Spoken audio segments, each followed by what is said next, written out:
The polished marble floors of Fort Knox's Patton Armored Museum reflected the overhead lights like desert mirages.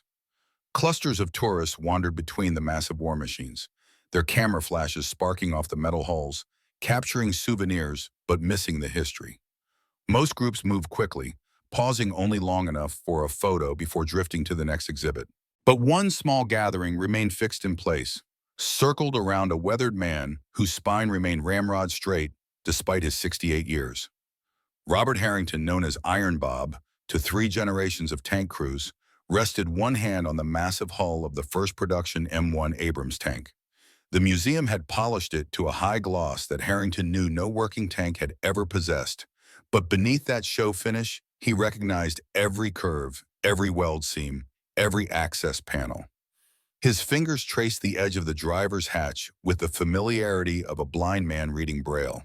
"This right here," Harrington said, his voice carrying the grain of decades of command, "is where most Soviet tanks of the era got it wrong. Their hatches open forward. Seems logical enough until you're under fire and need to bail out. Then you're facing a wall of incoming rounds." He tapped the Abrams hatch. "Ours opens to the side. Might seem like a small thing, but when you're inside a burning tank, those small things determine who walks away and who doesn't." A teenager at the back of the group stifled a yawn. His thumbs worked furiously at his phone, his eyes never lifting to the 30-ton war machine before him. Two others had drifted away entirely, posing for selfies beside a cutaway display of tank ammunition. Harrington noticed but continued, his voice unchanged. He wasn't speaking for them anyway. He spoke for the machine, for the men who had fought and died in machines like it, for himself. The Abrams represented a revolution in armored warfare. The first American main battle tank with composite armor instead of rolled homogeneous steel. The first with a gas turbine engine instead of diesel. But most importantly, the first with a thermal imaging system that could see through darkness, smoke, and sandstorms. He paused, his mind slipping backward through time, through space, back to the sandstorms of Iraq, 1991. Back to the moment that had defined his life. The world around him faded, the museum dissolving into memory. Sand scoured the armored hull of the Abrams like a million angry hornets. Visibility through the vision blocks had dropped to less than 50 meters, and the Iraqi Republican Guard T-72s were somewhere out there waiting. Inside the cramped confines of the tank, the temperature had climbed past 100 degrees despite the environmental control system laboring at maximum capacity. Sweat soaked through Harrington's Nomex coveralls, pooling uncomfortably wherever his body pressed against the metal seat. "Ghost 6, this is Ghost 6 Alpha." Lieutenant Colonel Morgan's voice crackled through the radio headset. "Contact imminent. All units weapons free. Identify targets before engaging." "Roger that, Ghost 6, Harrington replied, automatically keeping his transmission brief. Radio discipline had been drilled into him since his first days at the armor school. "Ghost 3-4 standing by." The four-man crew inside the Abrams maintained tense silence. Sergeant Wilson, the gunner, kept his face pressed against the thermal sight, scanning methodically across their sector of responsibility.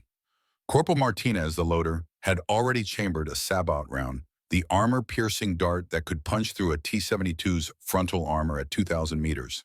Specialist Devlin, barely 21 and on his first combat deployment, controlled the tank from the driver's position, hands steady on the steering yoke despite the tension. "Movement, 11 o'clock, range 1,800 meters. Wilson's voice was flat, professional. "Multiple heat signatures, looks like tanks in formation." Harrington swung his own sight onto the target area. Through the thermal imager, the sandstorm might as well not have existed. The Iraqi tanks appeared as bright, blocky shapes against the cooler desert floor. He counted silently. 1, 2, 3. Then more, emerging from behind a low ridge. A full company of T-72s, at least 10 tanks, moving in a staggered column. "Target identified," he confirmed. "T-72s, multiple, moving south along phase line bullet. They don't see us. Hold position." The Abrams had been hull down behind a gentle rise in the desert floor, only its turret exposed, a position that minimized their visual signature while maximizing their protection. The American tanks had stopped when the sandstorm hit, knowing their thermal sights would give them a decisive advantage against an enemy effectively fighting blind. Harrington felt a familiar calm settle over him, the focused clarity that always came in combat. Time seemed to expand, each second stretching into perfect awareness. He could feel his heartbeat slow, his breathing deepen. Ghost 6, Ghost 3-4. We have visual on enemy armor, company strength, proceeding south along phase line bullet. Request permission to engage. Ghost 3-4, you are cleared hot. All Ghost elements prepare to engage on my mark. Harrington watched the Iraqi tanks, still unaware of the death waiting for them. In training, they called this moment the hunter's dilemma, the instant when you must decide whether to engage the lead element first, potentially alerting those behind, or to allow the leaders to pass and engage the main body, potentially trapping them all. Wilson, target lead tank, Sabat. Target acquired. Martinez, prepare to load heat after initial engagement. Heat ready, sir. The high-explosive anti-tank round would be more effective against the lighter armored flanks and rear of the T-72s once they started to maneuver. The sandstorm would prevent the Iraqis from effectively spotting the source of fire, creating precious seconds of confusion. Ghost elements, engage, Morgan's command came through the headset. Fire, Harrington ordered. The Abrams shuddered as the 120mm main gun launched its depleted uranium penetrator.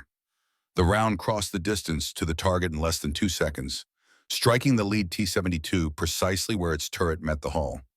Even through the sandstorm, Harrington could see the catastrophic result. The Iraqi tank's ammunition detonated in a massive explosion, its turret blown completely off the hull. Target destroyed. Traverse right. Second tank. Target acquired. Fire. Another thunderous report. Another destroyed T-72. The remaining Iraqi tanks began to scatter, their crews finally aware they were under attack but unable to locate their attackers through the storm. Ghost 3-4, multiple targets breaking formation, Harrington reported, engaging.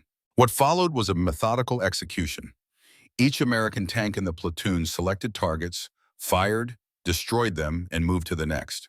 The Iraqi T-72s, with their inferior fire control systems and lack of thermal imaging, fired blindly into the storm, their rounds passing harmlessly overhead or impacting the desert floor hundreds of meters from the American positions. Within minutes, 7 Iraqi tanks burned in the desert. The others had reversed direction, attempting to escape back behind the ridge. Pursue and destroy, came the order from battalion. Don't let them regroup. Harrington's tank lurched forward, cresting the rise and advancing at 30 miles per hour. The turbine engine roared behind him, the tracks kicking up rooster tails of sand. They closed rapidly on the fleeing Iraqi tanks. Target, 800 meters, moving away fast. Fire. Another T-72 erupted in flames. Its turret spun wildly as the crew attempted to locate their attackers. They fired once, the shell going wide before a second American round struck them. This time, the tank didn't explode, but thick black smoke began pouring from the engine compartment and open hatches. Target damaged, crew bailing out, Wilson reported. Next target, same axis, 1,000 meters. The remaining T-72s had disappeared behind the ridge. Harrington's platoon pursued, catching them attempting to establish defensive positions. The result was the same efficient destruction. The American tanks moved, fired, moved again, never remaining stationary long enough to present a target. When the firing finally ceased, the sandstorm was beginning to dissipate. 13 T-72s lay destroyed across 2 kilometers of desert. The Abrams platoon had sustained no casualties.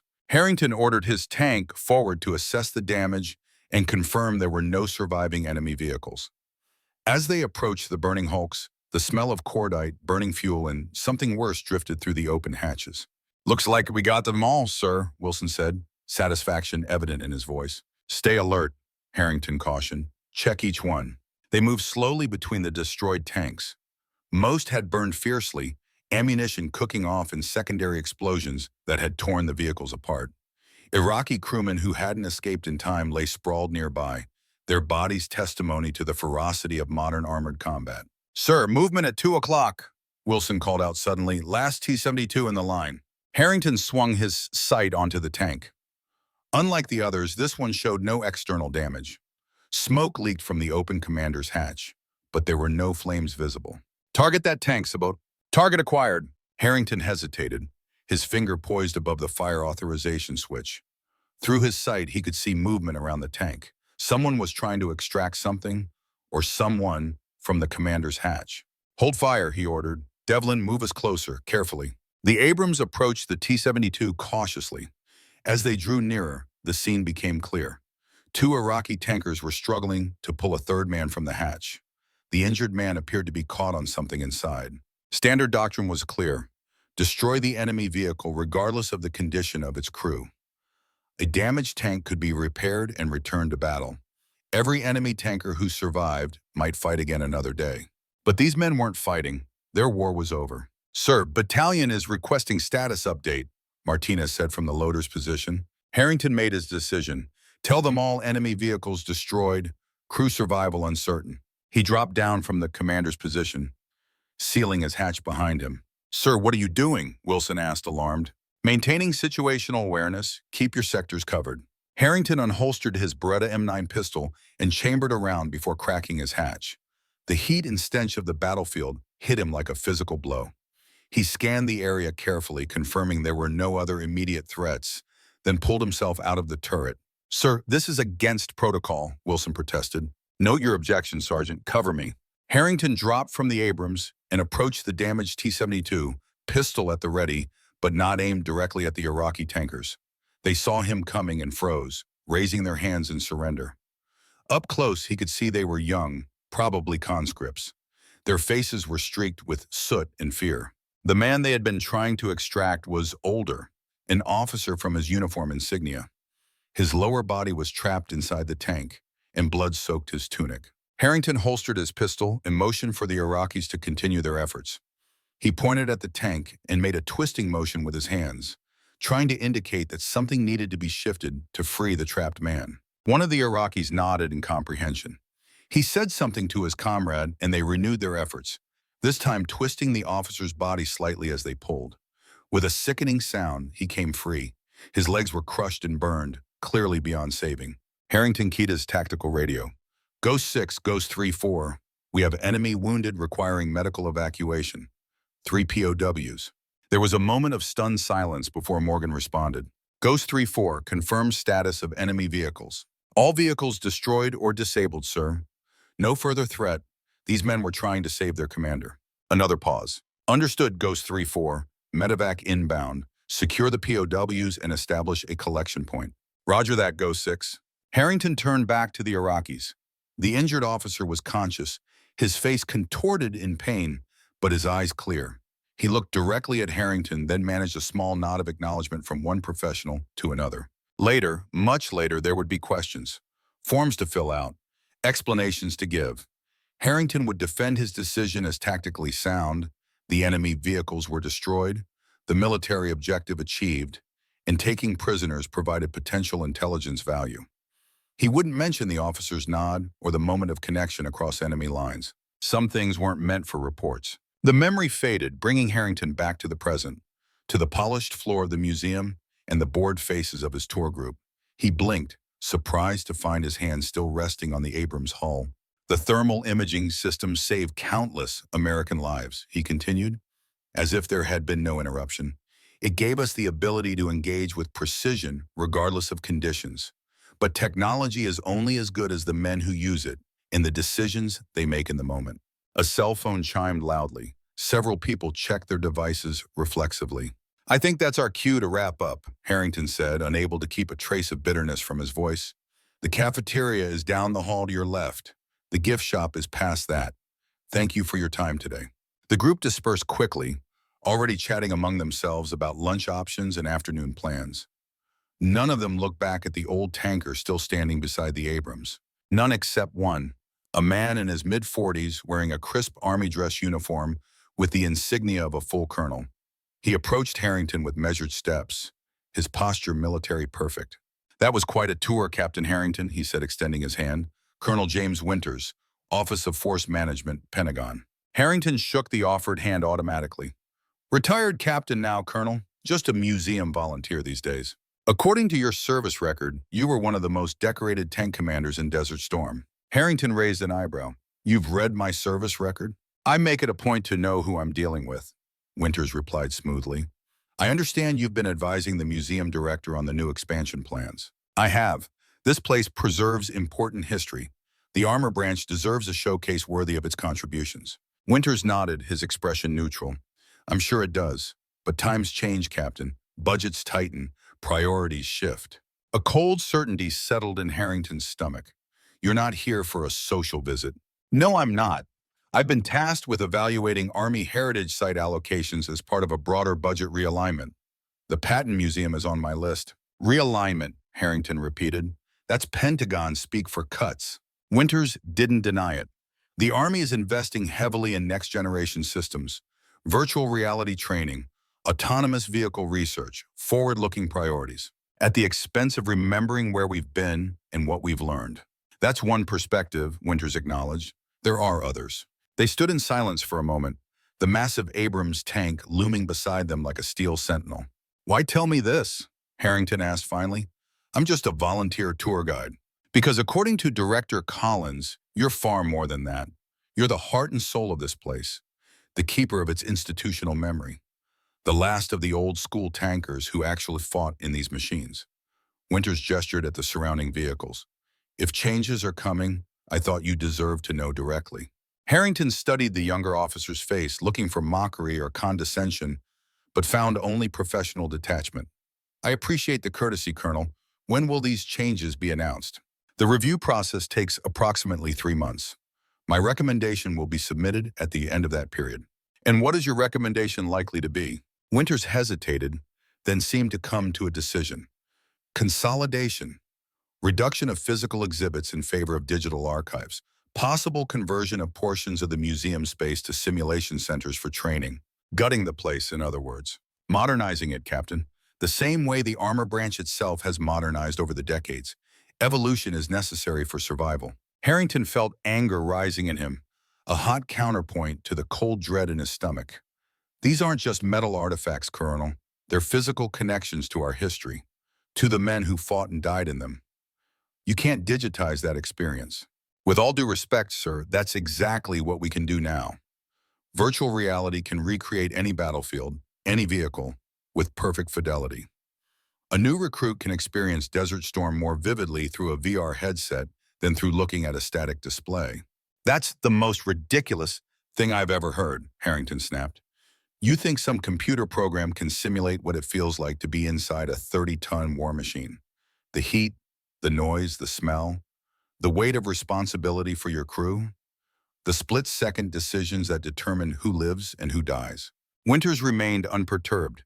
Technology has advanced considerably, Captain. The simulations are extremely realistic. Realistic isn't real, Colonel. And memory isn't just data to be stored. It's a living thing that needs to be passed from one generation to the next, face to face.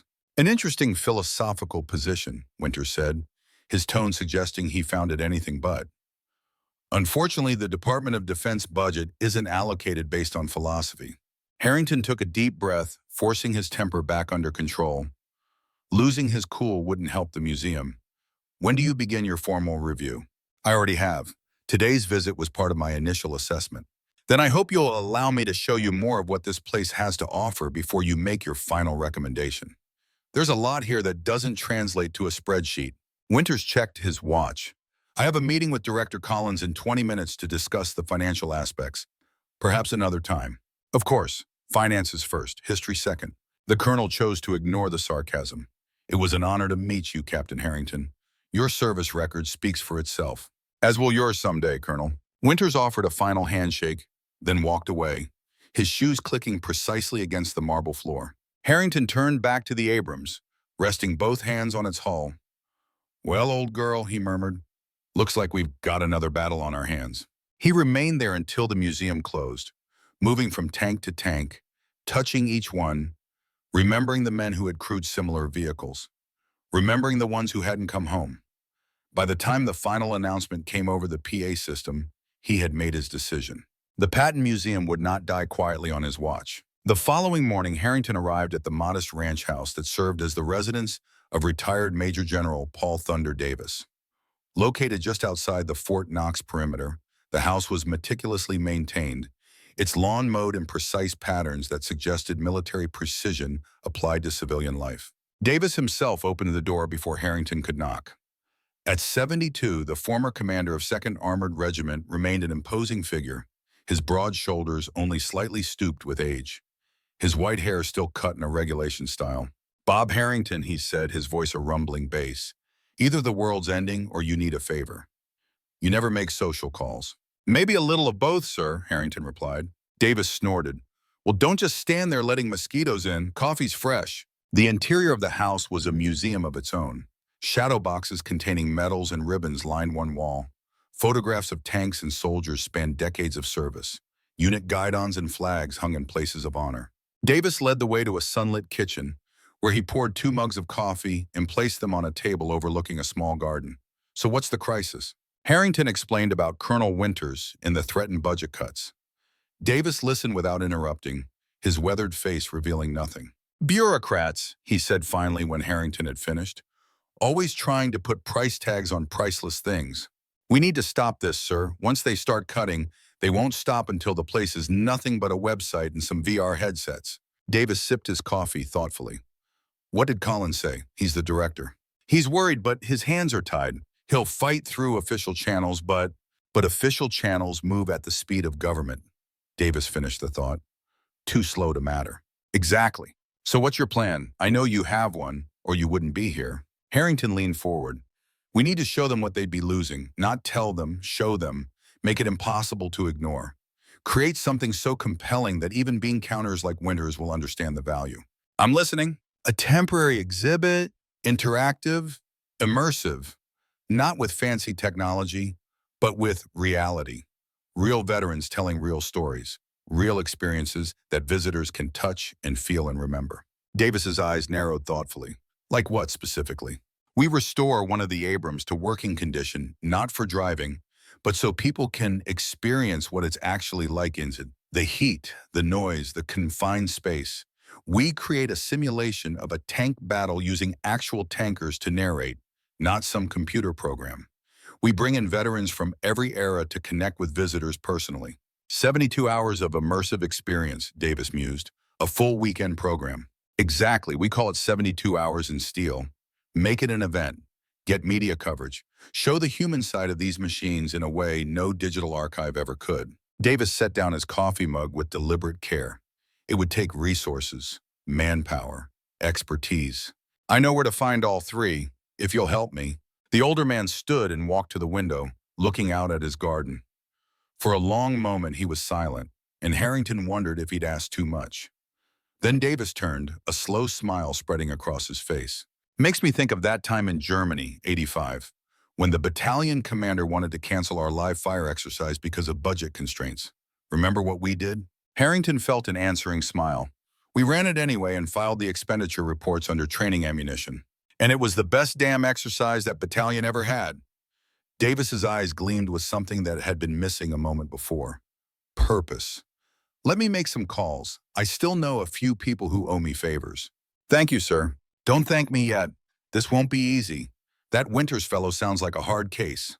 He is, but so are we. Davis laughed, a booming sound that filled the kitchen. Damn right we are. Tankers don't surrender ground without a fight. After leaving Davis's house, Harrington drove to the small apartment complex that housed Sarah Reynolds. At 65, the former tank technician had transitioned smoothly to civilian life, founding a defense contracting firm specializing in maintenance training systems. Her company now held contracts with half a dozen foreign militaries in addition to the U.S. Army. Her office occupied a converted warehouse on the outskirts of Radcliffe, the town adjacent to Fort Knox. The building's plain exterior gave no hint of the advanced technology inside. Harrington had to pass through 2 security checkpoints before being admitted to Reynolds' domain. She met him in what she called her tinkering room, a vast space filled with partially disassembled engines, transmission components, and various electronic systems. Reynolds herself was elbow-deep in what appeared to be a tank engine power pack, her silver hair tied back in a practical ponytail, her hands blackened with grease, despite the latex gloves she wore. Bob Harrington, she said, not looking up from her work. I wondered when you'd show up. News travels fast around here. What have you heard? That some hotshot colonel is planning to gut the Patton Museum to free up funds for his pet VR projects.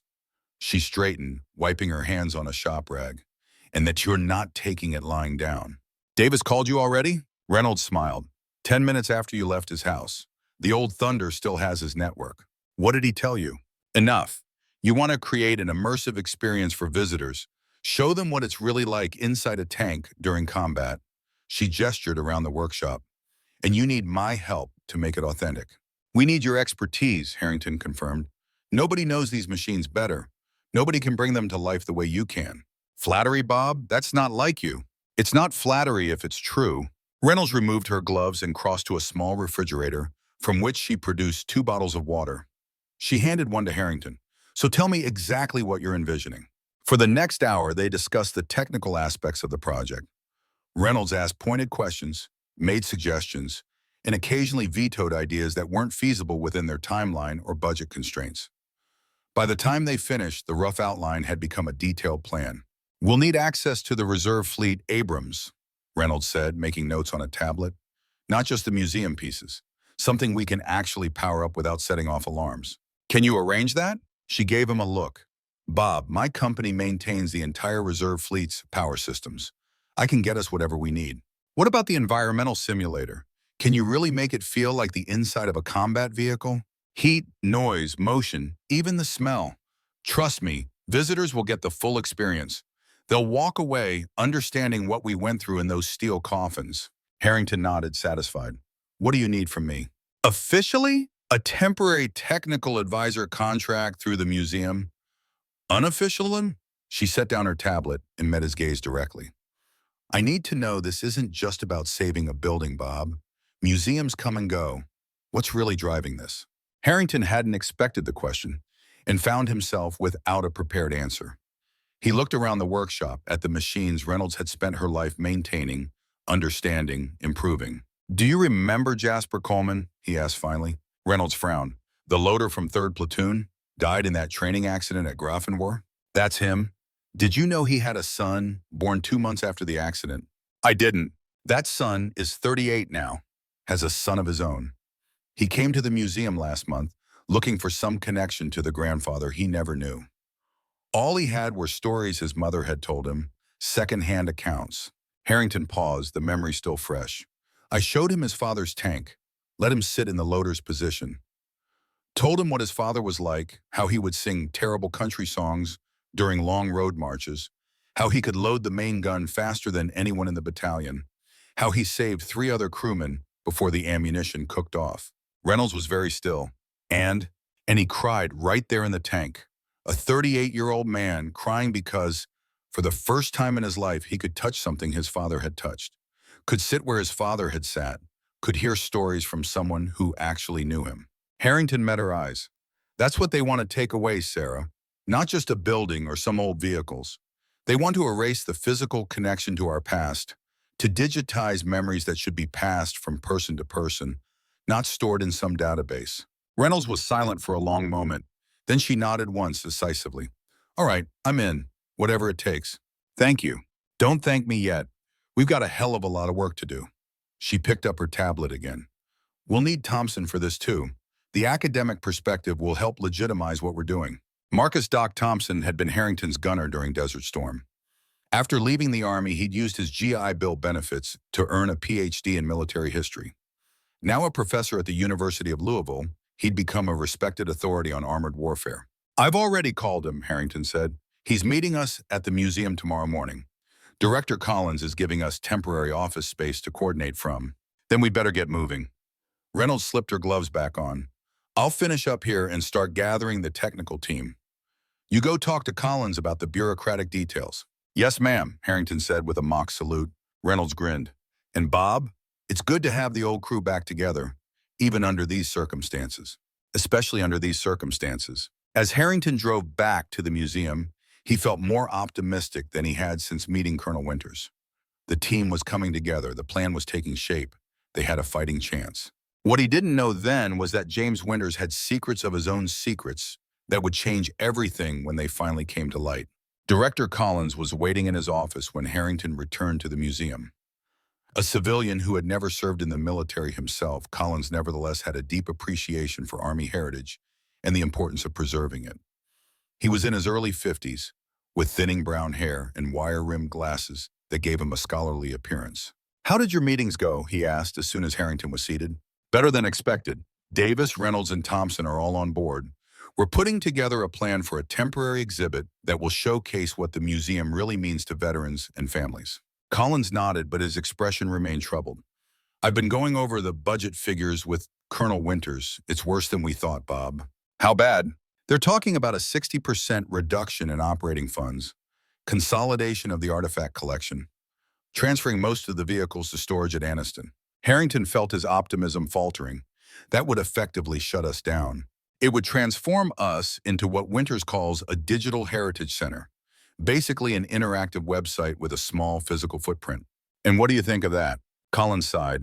I think it's as short-sighted. I think it misunderstands the fundamental purpose of a museum like this. But I also think the decision may already be made. Winters is just here to manage the transition, not to genuinely evaluate alternatives. Then we'll have to change his mind. You met him. Did he strike you as the kind of man who changes his mind easily? Harrington had to admit the truth. No, he seems like a man who executes orders without questioning them. Exactly. This isn't coming from him. It's coming from higher up the chain.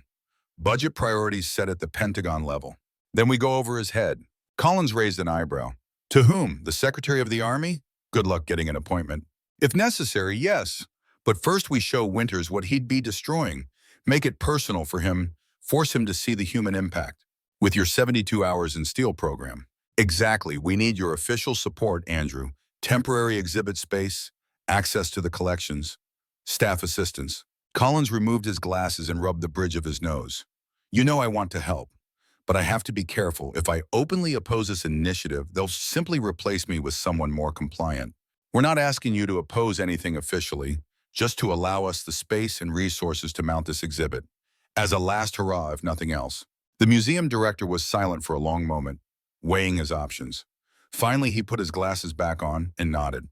All right, you'll have what you need, but Bob, be prepared for the possibility that this won't work. That regardless of what you do, the decision stands. I understand the odds, but I'm not giving up without a fight. Fair enough. Just remember that Winters has the full weight of the Pentagon behind him. He's not someone to underestimate. Neither are we, Harrington replied. That evening, Harrington sat alone in his small apartment, surrounded by photographs and memorabilia from his Army career. His I Love Me wall, as soldiers sarcastically called such displays, traced his journey from a young lieutenant with the 2nd Armored Division through combat in Desert Storm and various peacekeeping deployments afterward.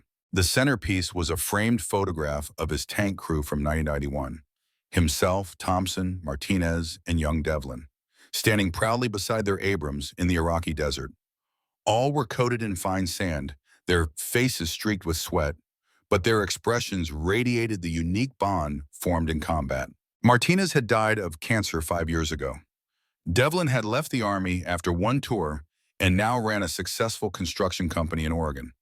They kept in touch sporadically through social media, but the intensity of their shared experience had faded with time. Only Thompson had remained a constant presence in Harrington's life, their friendship enduring through marriages, divorces, career changes, and personal crises.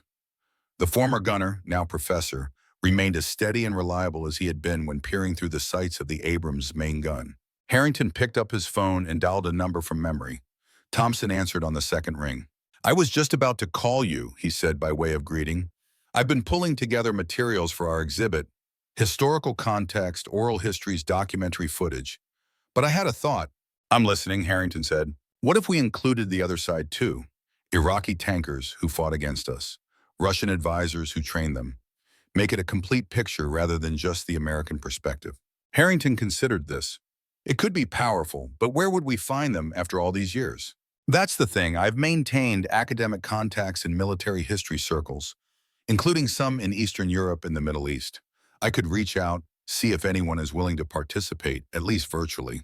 Do it, Harrington decided. The more perspectives we include, the harder it will be for Winters to dismiss what we're doing. Understood. I'll start making calls tomorrow. Thompson paused. How are you holding up, Bob? This is a lot to take on. I'm fine, focused. That's not an answer and you know it. Harrington smiled despite himself. Thompson had always been able to see through his commander's facade. Truth? I'm angry. Angry that we have to fight this battle at all. That the value of what we preserved isn't self-evident to people like Winters. It's not just Winters, Thompson said gently. It's a generational shift. The further we get from these conflicts, the more abstract they become for most people. That's why museums matter. They make the abstract concrete again. I know. That's why we can't lose this one. We won't. Get some rest, Bob. Tomorrow's going to be a long day. After hanging up, Harrington remained seated, staring at the photograph of his crew. What would Winters make of such a picture? Would he see just four soldiers doing their job? Or would he understand the depth of the bond it represented? Winters himself was a puzzle, not the typical bureaucrat despite his current role. He carried himself like a combat officer with a subtle vigilance that never quite left those who had served in war zones. Yet there was something else too, something Harrington couldn't quite put his finger on. It bothered him, that sense of missing something important. Throughout his military career, Harrington had relied on his ability to read people, to understand their motivations and anticipate their actions. It had saved lives in combat more than once. But Winters remained opaque, a man executing a mission without revealing his own thoughts on it. Harrington finally stood and moved to the window, looking out at the Kentucky night. Stars gleamed above the silhouettes of distant trees. Somewhere out there, Colonel James Winters was likely reviewing reports, preparing for tomorrow's meetings. Moving inexorably toward a conclusion Harrington was determined to prevent. Two men, both serving what they believed to be the greater good, on a collision course. The battle for the Patton Museum had begun. The next morning dawned clear and crisp. Harrington arrived at the museum before the doors opened to the public, using his volunteer badge to gain early access. The main gallery was silent, the massive vehicles standing like sleeping giants in the dim light. He moved between them, touching each one briefly, a ritual he had developed over years of guiding tours. The M4 Sherman from World War II, the M46 Patton from Korea, the M60 from Vietnam. Each represented not just a piece of machinery, but an era of American history, a generation of soldiers, thousands of individual stories of courage, sacrifice, and loss. Finally, he reached the Abrams, his Abrams, or one very similar to the tank he had commanded in Iraq. He placed both hands flat against its armored flank and closed his eyes, remembering the feel of it moving beneath him, the vibration of the turbine engine, the confidence it had given him, knowing that his crew was protected by the best armored technology available. Quite a machine, a voice said from behind him. Harrington turned to find Colonel Winters standing several meters away, watching him with an unreadable expression. The officer was again in his dress uniform, immaculately presented despite the early hour. "Colonel, I didn't expect to see you here so early. I like to observe places when they're empty. You see them differently, more clearly." Winters approached, stopping beside Harrington. "You were communing with it, like an old friend." "In a way it is. When your life depends on something day after day, you develop a relationship with it, even if it's just metal and machinery." Winters studied the massive tank. "I've read the technical specifications, of course, studied the deployment history, but I've never actually been inside one." Harrington raised an eyebrow. "Never? I thought you were armor branch." "Military intelligence, actually. My involvement with the armor branch is strictly administrative. That explains some things, but raised new questions. Why put an MI officer in charge of evaluating an armor museum? The Army typically assigned officers with relevant branch experience to such roles." "Would you like to see the inside?" Harrington offered, making a spontaneous decision. "This one has been modified for visitors, with the systems deactivated, but the layout is accurate." Winters hesitated, then nodded. "I would, for completeness in my evaluation, if nothing else." Harrington led him to the access ladder at the rear of the tank. The commander's position is in the turret on the right side. The gunner sits forward and left of the commander. Loader on the left side of the turret. Driver in the hull, front center. Winters climbed the ladder with military precision, then paused at the top, looking down at the open commander's hatch. Tight quarters. Very. 4 men in a space about the size of a walk-in closet. In combat conditions, with gear, ammunition, and personal equipment, it's even more cramped. The colonel lowered himself through the hatch, moving carefully in his dress uniform. Harrington followed, settling into the familiar space with practiced ease. Inside, the tank was illuminated by soft lighting installed for visitors. The museum had removed some internal components to allow easier access, but the essential layout remained authentic. The main gun breech dominated the center of the turret compartment. The gunner's station, with its sophisticated sights and control systems, occupied the front left quadrant. The commander's position provided a panoramic view through vision blocks when the hatch was closed. Winters looked around with professional interest, taking in the complex array of switches, gauges, and control panels. More complicated than I imagined. This is the simplified version. An operational Abrams has additional systems not represented here. Communications equipment, NBC protection, fire control computers. And you learn to operate all of this? Every tanker does. Basic operation, emergency procedures, field maintenance. In combat, you can't wait for a specialist if something goes wrong. Winters ran his hand over the commander's site assembly. How long does training take? Basic qualification, about 14 weeks. Real proficiency, a year or more. To become truly excellent, several years under combat conditions. Like you, Harrington shrugged. I had good teachers and plenty of practice. The colonel continued his examination, asking occasional questions about specific components and their functions. Harrington answered each one, surprised by Winters's genuine curiosity. For a man ostensibly planning to gut the museum, he seemed genuinely interested in understanding the machinery it housed. What's this modification? Winters asked suddenly, pointing to a subtle difference in the fire control panel. Harrington looked where he was indicating and felt a jolt of surprise. The colonel had noticed a custom adjustment that most tankers wouldn't have recognized, let alone an intelligence officer with no armored vehicle experience. That's a field modification we made in Iraq, he explained cautiously. The original system required two separate actions to override the safety interlock if the primary circuit failed. We created a bypass that allowed the commander to engage directly in an emergency. Unauthorized modification of a weapons system, Winters observed, his tone neutral. Necessary modification that saved lives, Harrington countered. The original design assumed perfect conditions. Combat rarely provides those. Winters nodded slowly. Sometimes official doctrine has to yield to battlefield reality, I understand. There was something in his voice, a hint of personal experience that didn't align with his stated background. Harrington's suspicion deepened. Colonel, if you don't mind my asking, what's your interest in all this? Why not assign an armor officer to evaluate an armor museum? For the first time, Winters seemed slightly uncomfortable. The decision wasn't mine. I was assigned this task by the Assistant Secretary for Manpower and Reserve Affairs. But you specifically, why? I have a background in resource optimization. My last 3 assignments involve consolidating redundant systems and reallocating assets for maximum efficiency. Cutting budgets, you mean? Winters met his gaze directly, ensuring that limited resources are deployed where they can do the most good. The Army can't afford sentimentality, Captain. Hard choices have to be made. And you're comfortable being the man who makes them. Someone has to be. They remained in the confined space of the tank for a moment longer. 2 men from different generations of the same Army, separated by perspective and purpose. Thank you for the tour, Winters said finally, breaking the silence. It was informative. Informative enough to reconsider your recommendation? That remains to be seen. I still have more data to collect. Winters climbed out of the tank with the same precise movements he'd used to enter it. Harrington followed, increasingly convinced that there was more to the colonel than his official role suggested. As they stood beside the Abrams once more, Harrington made a decision. Colonel, my colleagues and I are planning a special exhibit, 72 hours in steel, an immersive experience designed to show visitors what armor combat is really like, from the human perspective. I'd like to invite you to participate in the planning, to see what we're trying to preserve. Winters considered this. When?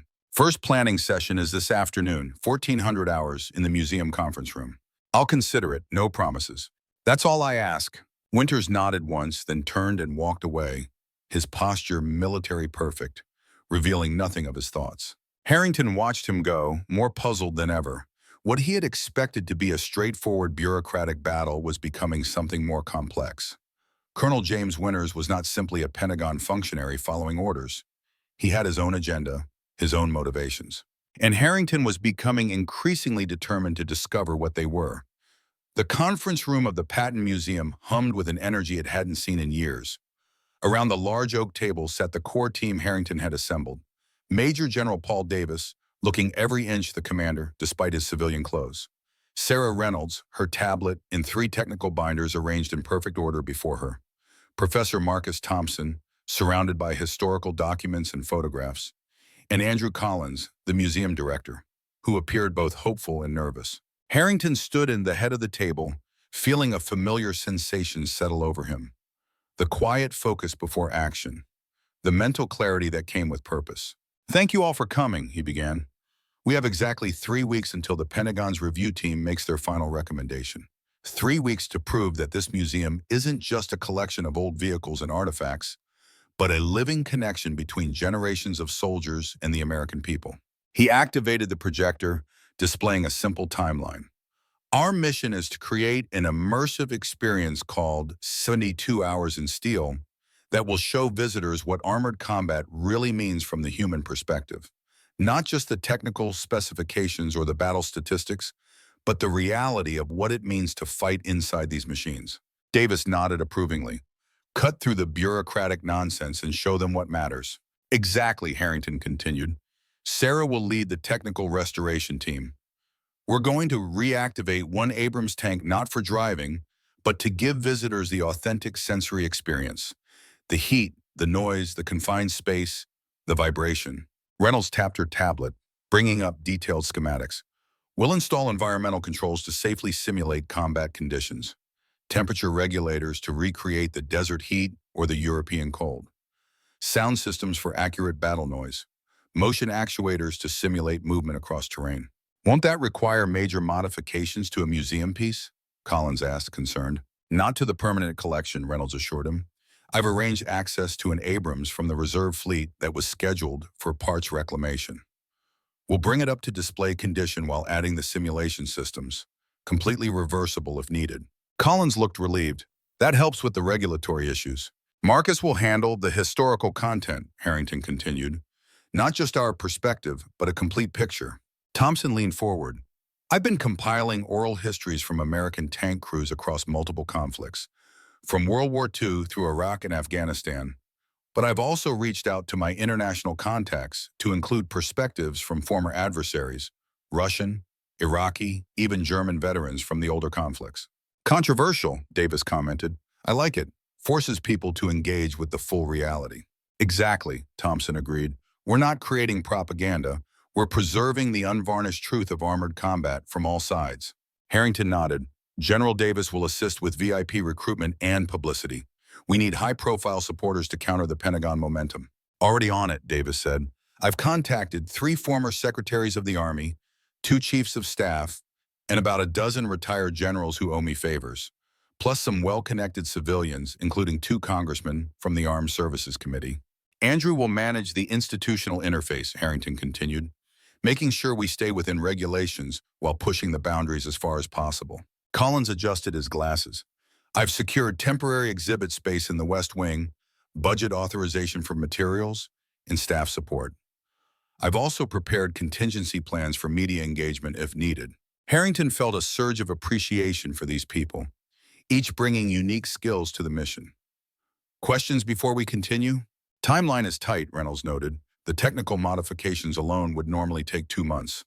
We're compressing that to 3 weeks. We'll make it work, Harrington assured her. We've faced worse deadlines. What about opposition? Thompson asked. This Colonel Winters won't just stand by while we undermine his recommendation. I've invited him to participate, Harrington said, to observe our progress. Davis raised an eyebrow. Bold move, keeping your enemies close? Something like that. And speaking of the Colonel, Harrington glanced at his watch. He may be joining us shortly. I extended an invitation this morning. As if on cue, there was a knock at the conference room door. It opened to reveal Colonel Winters, still in his immaculate dress uniform. Colonel, Harrington said, standing, thank you for coming. Please join us. Winters surveyed the room, his gaze lingering momentarily on Davis. The retired general nodded almost imperceptibly, one officer acknowledging another despite their opposing positions. I hope I'm not interrupting, Winters said, taking the empty seat at the far end of the table. Directly opposite Harrington? Not at all. We were just reviewing the plan for our special exhibit. Let me introduce everyone. After the introductions, Harrington continued the briefing, watching Winters carefully for reactions. The colonel listened attentively, his expression revealing nothing beyond professional interest. An ambitious project, he said when Harrington finished, especially given the time frame. We work well under pressure, Reynolds replied. Military training doesn't fade. Indeed not, Winters agreed, though I question whether the investment is justified given the pending review. Davis leaned forward. With respect, Colonel, that's precisely why the investment is justified. To inform the review with concrete evidence of this institution's value. A fair point, General, Winters conceded, though I must maintain objectivity in my assessment. We wouldn't ask for anything else, Harrington said. Only that you experience what we're creating before finalizing your recommendation. Winters considered this. I can agree to that much. When do you begin the active phase? Tomorrow morning, Reynolds answered. The reserve Abrams arrives at 0800. My technical team will start modifications immediately. I'd like to observe, if that's acceptable. Harrington exchanged glances with Reynolds, who nodded slightly. Of course, Colonel. We have nothing to hide. Excellent. Winter stood. Then I'll see you tomorrow morning. Thank you for including me. After he left, Davis let out a low whistle. Interesting tactic, Bob. Either you've converted him to an ally, or you've just given the opposition a front-row seat to our strategy. Either way, he'll have to engage with what we're doing, Harrington replied. He can't dismiss it sight unseen if he's been part of the process. Unless that's exactly what he intends to do, Thompson cautioned. Gather intelligence on our approach to better counter it. Then we'll just have to make something so compelling that it can't be countered, Harrington said firmly. Let's get to work. The team dispersed, each to their specific tasks. Harrington remained in the conference room with Davis, reviewing the list of potential high-profile supporters. There's something off about Winters, Davis said when they were alone. I can't place it, but my instincts are humming. I noticed the same thing, Harrington agreed. He knows too much about tanks for an MI officer. And he spotted a field modification on the display Abrams that most tankers wouldn't have recognized. Curious, Davis mused. Have you run a background check? Collins is quietly looking into his service record. Nothing too intrusive, just the official file. Good. Knowledge is ammunition, Bob, and I've never gone into battle without plenty of ammo. Harrington smiled grimly. Neither have I. The next morning dawned gray and misty, unusual for Kentucky in that season. The heavy transport truck carrying the reserve Abrams tank rolled through the museum's service entrance precisely at bar 800, its massive trailer carefully navigating the access road. A team of technicians under Reynolds' direction had prepared the maintenance bay, converting it into a temporary workshop with equipment brought in from her company. Harrington arrived early, watching the preparations from a quiet corner. The familiar pre-mission tension coiled in his stomach. So many variables, so many things that could go wrong. Winters arrived 15 minutes before the scheduled time, dressed in tactical utilities rather than his dress uniform. The change made him look younger, more like a field officer than a Pentagon bureaucrat. Captain, he greeted Harrington. Quite an operation for a museum exhibit. When you've commanded tanks, you develop an appreciation for proper logistics, Harrington replied. Everything in its place, everyone knowing their role. Winters nodded. A philosophy that applies beyond the battlefield. They watched in silence as the massive tank was carefully offloaded from the transport. Even decommissioned and partially stripped for parts, the Abrams maintained its imposing presence.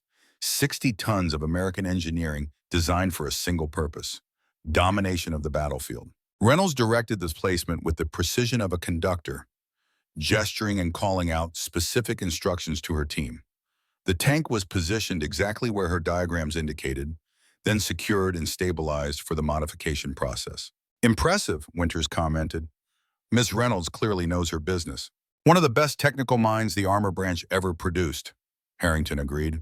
She could diagnose engine problems by sound alone when we were in Iraq, saved countless lives by keeping these beasts running in the worst conditions imaginable. Workers began attaching power cables, diagnostic equipment, and computer interfaces to the tank. Reynolds had explained that the first phase involved assessing the vehicle's current state before beginning modifications. You've assembled a formidable team, Winters observed. Davis, Reynolds, Thompson, all experts in their fields. People who understand what's at stake. And what is that exactly, from your perspective? Harrington turned to face the colonel directly. The connection between generations. The unbroken line from Patton's tankers at Bastogne to the crews fighting in the Middle East today. The knowledge that can only be passed directly from one soldier to another. Knowledge that can't be digitized. Some things resist conversion to ones and zeros, Colonel. The smell of cordite and diesel. The feel of a tank moving beneath you. The weight of responsibility for your crew. Those have to be experienced to be understood. Winters considered this. An experiential argument rather than a logical one. Some truths can only be felt, not rationalized. Before Winters could respond, a commotion at the workshop entrance drew their attention. A woman in her early 30s had entered, dressed in Army service uniform with the insignia of a major. She moved with purposeful strides toward Reynolds, who looked up in surprise. Unauthorized personnel in a restricted work area, Winters said sharply. already moving to intercept the newcomer. Harrington followed, equally concerned about the security breach. As they approached, he could hear Reynolds engaged in heated discussion with the woman. "This is a closed project, Major," Reynolds was saying. "All personnel have been pre-cleared." "I'm not here about the project," the Major replied. Her voice was controlled but intense. "I'm here about an internal Army matter." Winters reached them first. "Major, this is a secure area. You'll need to state your business or leave immediately." The woman turned, and Harrington saw her name tape, Winters. "Colonel Winters," she said, coming to attention. "Major Emma Winters, Army Intelligence. I need to speak with you privately, sir." Harrington looked between them, noting the shared surname and the unmistakable family resemblance. The same precise posture, the same controlled expression. Winters seemed momentarily thrown off balance, something Harrington hadn't seen before. "Major, this is highly irregular. Whatever the matter is, it should go through proper channels." "It has, sir. I've been trying to reach you through official channels for 3 days. Your office has blocked all communications." Reynolds glanced at Harrington, silently asking whether to intervene. He gave a slight shake of his head. Whatever was happening here might provide insight into Winters that could prove valuable. "We'll discuss this elsewhere," Winters said firmly. He turned to Harrington. "Captain, is there an office we could use briefly?" "The conference room is available," Harrington replied. "I'll show you." He led them through the maintenance area toward the administrative section of the museum, acutely aware of the tension between the two officers. Neither spoke during the short walk. When they reached the conference room, Winters turned to Harrington. "Thank you, Captain. This won't take long." Harrington nodded and closed the door, leaving them to their discussion. But as he turned to go, he caught a glimpse through the door's window panel of Major Winters, removing a file folder from her briefcase and placing it before the colonel. Whatever was happening, it went beyond normal Army business. Harrington returned to the maintenance bay, where Reynolds was overseeing the initial diagnostics of the Abrams. She raised an eyebrow questioningly as he approached. "Family drama," he said quietly. "Major Emma Winters, relation of some kind." "Daughter?" "Possibly, too close in age to be his wife." Reynolds nodded thoughtfully. "Interesting timing. Think it's related to our project?" "No way to know yet, but I don't believe in coincidences." They turned their attention back to the tank, where technicians were beginning to remove access panels to reach the interior systems. The work proceeded methodically, each component carefully documented before being modified or replaced. Nearly an hour passed before Winters returned. He looked outwardly composed, but Harrington, experienced in reading men under pressure, noted subtle signs of stress, a tightness around the eyes, hands clasped too firmly behind his back. "My apologies for the interruption," Winters said. "A family matter required immediate attention." "No apology needed, Colonel," Harrington replied. "Family comes first." Something flickered across Winters' face at those words. Not quite pain, but a recognition of some personal truth. "Major Winters is my daughter," he said, surprising Harrington with the voluntary disclosure. "We have a complicated relationship."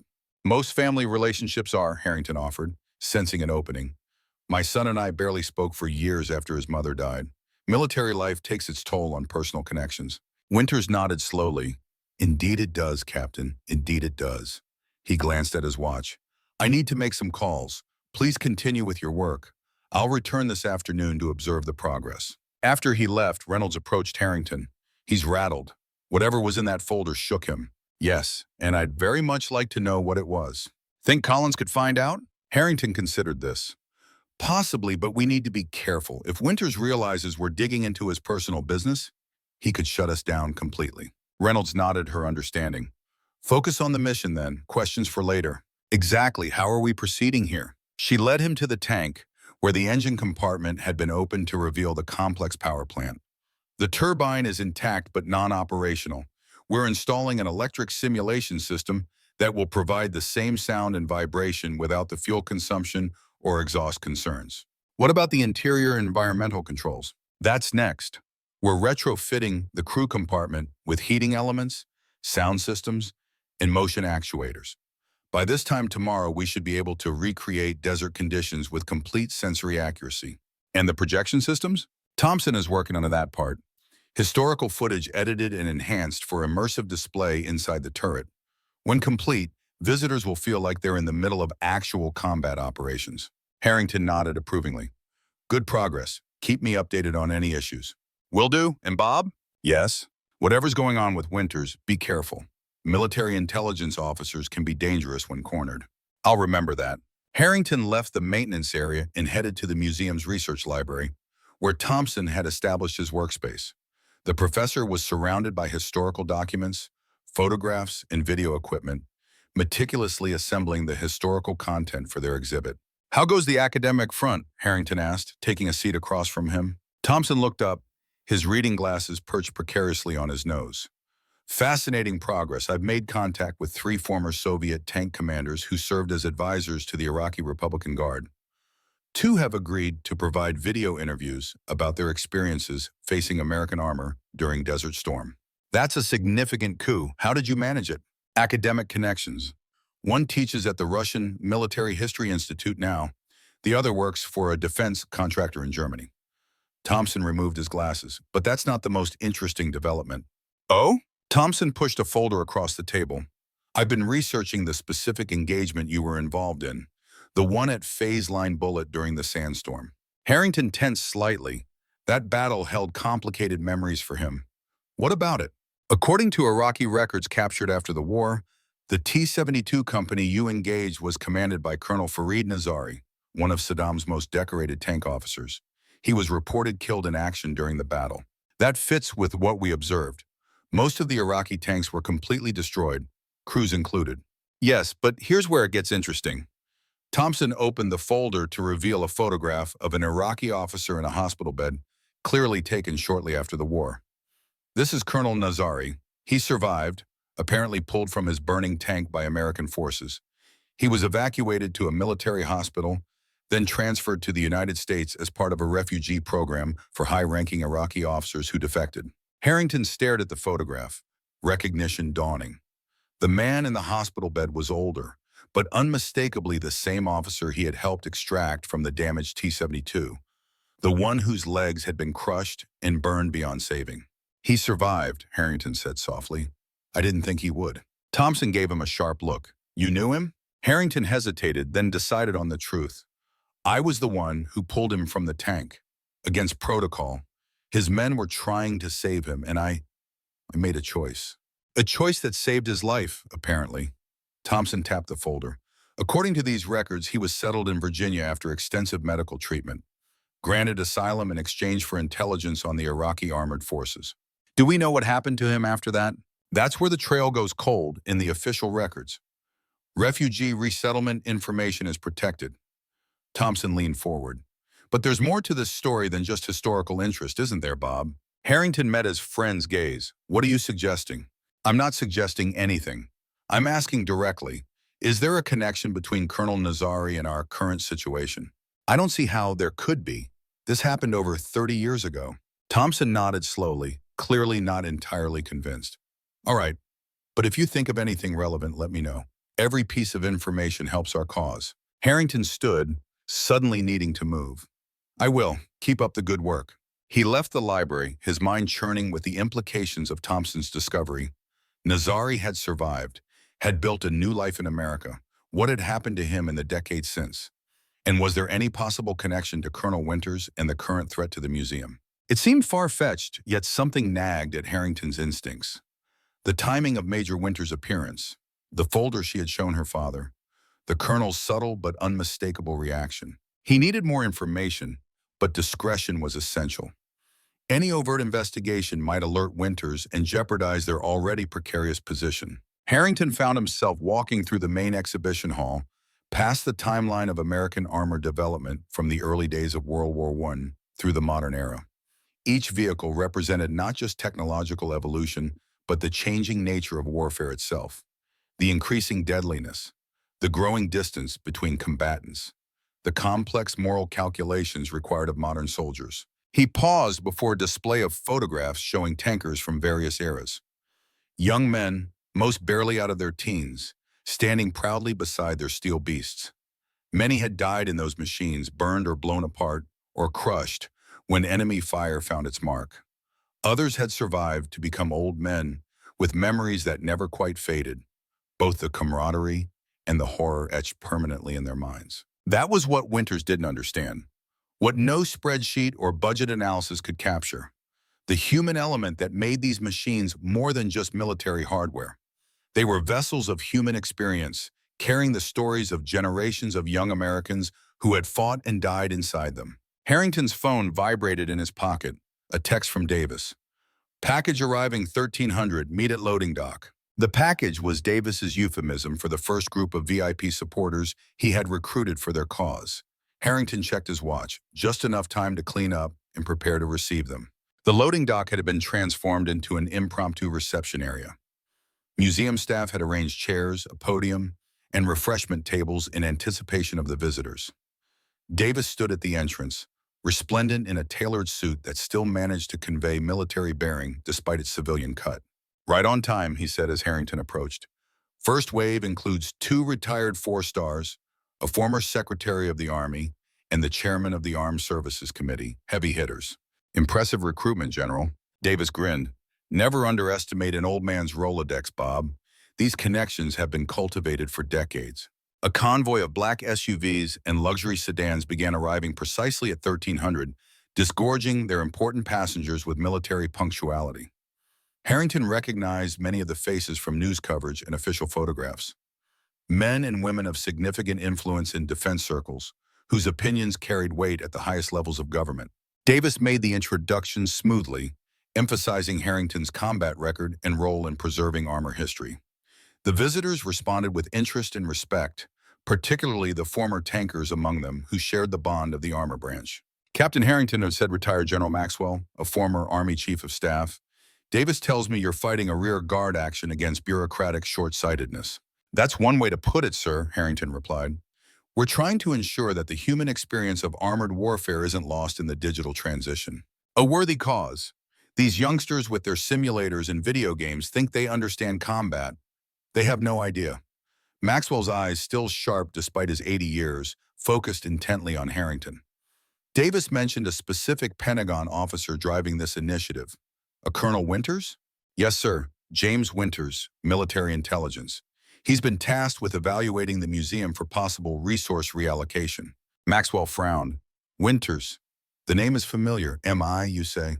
Yes, sir. Though he seems unusually knowledgeable about armored vehicles for an intelligence officer. I'll make some inquiries. The MI community is small at the senior levels. Someone will know his background. Thank you, sir. Any information would be helpful. Maxwell nodded and moved on, joining a group being led by Davis toward the maintenance bay to observe the Abrams modification project. Harrington continued greeting the arriving dignitaries until a familiar figure caught his eye. At the edge of the group stood Major Emma Winters, still in her service uniform, observing the proceedings with obvious interest. He approached her cautiously. Major Winters, I didn't expect to see you again so soon. She turned, her posture automatically straightening. Captain Harrington, I hope to speak with you privately. About? My father and this museum. Harrington gestured toward a quiet corner away from the main group. Perhaps we could talk there. Once they were relatively isolated, Emma Winters got straight to the point. My father isn't being entirely truthful about his role in this evaluation, Captain. That had occurred to me, Major. Care to elaborate? She hesitated, military discipline warring with personal concern. This isn't an official Army position. I'm speaking as James Winters' daughter, not as an intelligence officer. Understood. Whatever you say stays between us. She nodded, coming to a decision. My father requested this assignment specifically. It wasn't randomly allocated to him as part of normal Pentagon operations. Harrington felt his suspicions confirmed. Why would he do that? That's what I've been trying to determine. He's always had an unusual interest in armor operations, despite spending his career in intelligence. When this review was announced, he maneuvered to ensure he would be the evaluating officer. Does it have something to do with the folder you showed him this morning? Emma's eyes widened slightly. You saw that? Only that there was a folder, not its contents. She seemed to relax marginally. It contained information I discovered while researching his involvement with this project. Information that doesn't align with the official narrative. What kind of information? I'm still verifying the details, but it appears my father has a personal connection to this museum, or perhaps to someone associated with it. Harrington's mind immediately went to Thompson's discovery about Colonel Nazari. Could there possibly be a link? Major, this may seem like an unusual question, but do you know anything about your father's involvement with Iraqi prisoners of war after Desert Storm? Now it was Emma's turn to look surprised. How did you know about that? Harrington felt a chill run through him.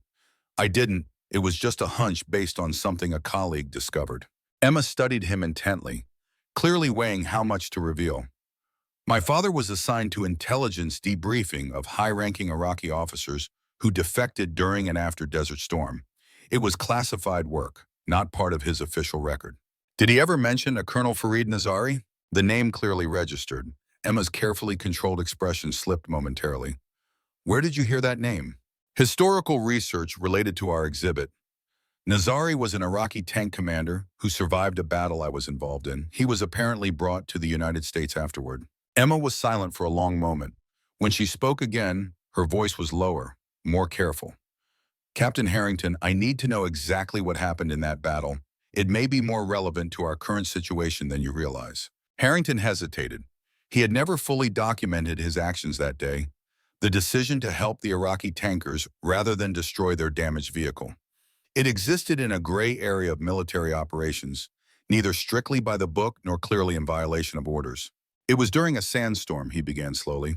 My tank platoon engaged an Iraqi company near Phase Line Bullet. We destroyed most of their vehicles, but one T-72 was disabled without catastrophic damage. I observed Iraqi crewmen attempting to extract their commander from the hatch. He was trapped, injured. And? Emma prompted when he paused. And I made a decision. I left my tank against protocol and helped them free him. His legs were crushed, badly burned. I called for medevac, reported him and his surviving crew as prisoners of war. You saved his life. I tried to. I didn't know if he survived until today, when my colleague found records indicating he had been brought to the United States. Emma's professional demeanor cracked further. Captain, the officer you saved that day, Colonel Nazari, he became my father's responsibility during debriefing. They developed an unusual relationship beyond the normal intelligence handler and asset dynamic. What kind of relationship? Friendship, initially. My father arranged for Nazari's medical treatment, his resettlement, helped him adapt to life in America. She paused. And later, when Nazari's health deteriorated due to his injuries, my father became his legal guardian. Harrington felt the pieces beginning to align, forming a picture he hadn't anticipated. Nazari had a family? Children? Emma met his gaze directly. One child, a son, born shortly before Desert Storm, a son who never knew his father until he was brought to America at age 7. The full implication hit Harrington like a physical blow. Colonel James Winters is not your biological father. No, my biological father was Colonel Fareed Nazari of the Iraqi Republican Guard. She straightened her shoulders. James Winters adopted me legally when I was 8 years old, after marrying my mother, who had been allowed to join my father in the United States. And Nazari himself? Died when I was 15, complications from his injuries. He never walked again after the war. Harrington absorbed this revelation, understanding at last the personal dynamics at play. So Colonel Winters' interest in this museum is connected to my biological father's story, to the American tank commander who saved his life that day in the desert. Emma's gaze was unwavering. To you, Captain Harrington. The circle closed. The connection clarified with stunning simplicity. Winters wasn't a faceless bureaucrat pursuing budget efficiency. He was the adopted son of the Iraqi officer Harrington had saved, seeking, what? Revenge? Recognition? Something else entirely. Does he know? Harrington asked. That I was the tank commander that day? He didn't, not with certainty, until I showed him the folder this morning. I've been researching this since he took the assignment, trying to understand his motives. When I connected the historical records to your name and current position here, I knew I had to intervene. Why? What do you think his intentions are? Emma shook her head. I'm not entirely sure. My father is a complex man, Captain. The war shaped him in ways I'm still trying to understand, even after all these years as his daughter. But you're concerned enough to warn me. I'm concerned enough to ensure that all parties have the complete information. What happens next should be based on truth, not hidden agendas or misunderstandings. Harrington nodded slowly. I appreciate your candor, Major. It can't have been easy to share this. No, but necessary. She glanced toward the main group where Davis was leading the VIPs toward the museum entrance. I should go before my father returns. He doesn't know I'm here. What will you do now? Continue my duties. Let this situation resolve itself naturally. She offered her hand, the gesture formal but sincere. Good luck with your exhibit, Captain. It seems more important than ever. Harrington watched her go, his mind racing with implications. The revelation changed everything about his understanding of Winters and the threat to the museum. What had seemed a straightforward bureaucratic battle had transformed into something far more personal, more nuanced. He needed to inform his team, or at least parts of the story relevant to their mission. But first, he needed time to process this himself, to consider the best approach given these new complications. Harrington made his way back to the maintenance bay, where Reynolds' team continued their work on the Abrams. The tank was now partially disassembled, with technicians installing the environmental systems that would recreate combat conditions for visitors. Reynolds noticed his expression as he approached. "Something happened," she said. "Not a question, but a statement." "Yes, but not here, too many ears." She nodded and led him to a small office adjacent to the work area. Once inside, she closed the door and folded her arms. "Spill it." Harrington gave her the condensed version, omitting some personal details about Emma Winters, but including the core revelation. Winters was connected to an Iraqi officer Harrington had saved during Desert Storm. Reynolds whistled softly when he finished. "Well, that complicates things. What's his angle? Gratitude? Revenge? Something else?" "Unknown. Emma Winters herself isn't sure of his motives." "Do you believe her?" "Yes, she seemed genuinely concerned about both her father and the potential impact on the museum." Reynolds considered this. "Should we tell the others?" "Davis, yes. He needs to know who he's dealing with at the Pentagon level. Thompson, too, since he already discovered part of the connection. Collins? Not yet. He has enough to worry about with the institutional side." "And our strategy? Does this change it?" Harrington thought carefully before answering. "No, we proceed as planned. Create the most powerful, authentic experience possible. Make it impossible for anyone, including Winters, to dismiss the value of what we're preserving. Even if his recommendation is driven by personal rather than professional considerations, especially then. If this is personal for him, we need to appeal to the personal side. Show him why this place matters, not just as a museum, but as a connection between enemies who became allies, between generations separated by time and circumstance." Reynolds nodded slowly. "Use the human element, the very thing we've been emphasizing from the beginning." "Exactly. How's progress on the technical modifications?" "On schedule, maybe even ahead. The environmental systems will be operational by tomorrow afternoon. Thompson's projection equipment installation begins tonight. We should have a fully functional experience ready for testing within 48 hours. "Perfect. And the VIP tour today?" "Going smoothly. Davis is in his element, working the crowd like a politician at a fundraiser. Several have already committed to making calls to the Secretary's office on our behalf." "Good. Keep the technical team focused. I'll deal with the Winters situation." Reynolds put a hand on his arm, the gesture uncharacteristically personal for the normally reserved technician. "Be careful, Bob. This just got a lot more complicated." It did, but also clearer in some ways. He managed a small smile. "At least now we know what we're really fighting against." "Or for," Reynolds suggested, "depending on how you look at it." "Maybe both." Harrington left her to return to her work, making his way through the museum toward Davis's last reported position. He found the retired general in the World War II section, regaling a group of VIPs with stories of Patton's armored advance across Europe. He waited until Davis finished before approaching. "General, do you have a moment?" Davis recognized Harrington's tone immediately. "Excuse me, ladies and gentlemen, duty calls." He followed Harrington to a quiet alcove. "What's happened?" Harrington briefed him quickly on Emma Winters' revelation. Davis listened without interrupting, his expression growing more concerned with each detail. "Well, that's a hell of a thing," he said when Harrington finished. "Changes the whole dynamic." "Yes, sir. I thought you should know before engaging further with Pentagon contacts." Davis nodded thoughtfully. "Appreciate the heads up. Explains a few things that seemed off about Winters, not your typical staff officer." "No, sir, and potentially driven by motives beyond professional duty." "The question is, what motives exactly?" Davis frowned. "Saving his adoptive father's biological father's museum out of some sense of gratitude? Or ensuring its demise as some form of delayed retribution for what happened to Nazari?" Major Winters didn't seem to know herself. Family dynamics are complicated enough without adding war, adoption, and divided loyalties to the mix. Davis squared his shoulders. "Regardless, our mission remains the same. Save the museum, preserve the legacy." "Yes, sir. I'll make some discreet inquiries about Winters' current standing at the Pentagon. Nothing obvious, just background context." "Thank you, sir." Davis clapped Harrington on the shoulder. 30 years in the Army, and stories like this still surprise me. Just when you think you've seen it all, life finds a way to prove you wrong, Harrington finished with a small smile. Exactly. Carry on, Captain. Keep me posted on any further developments. Harrington's next stop was the research library, where Thompson was continuing his historical compilation.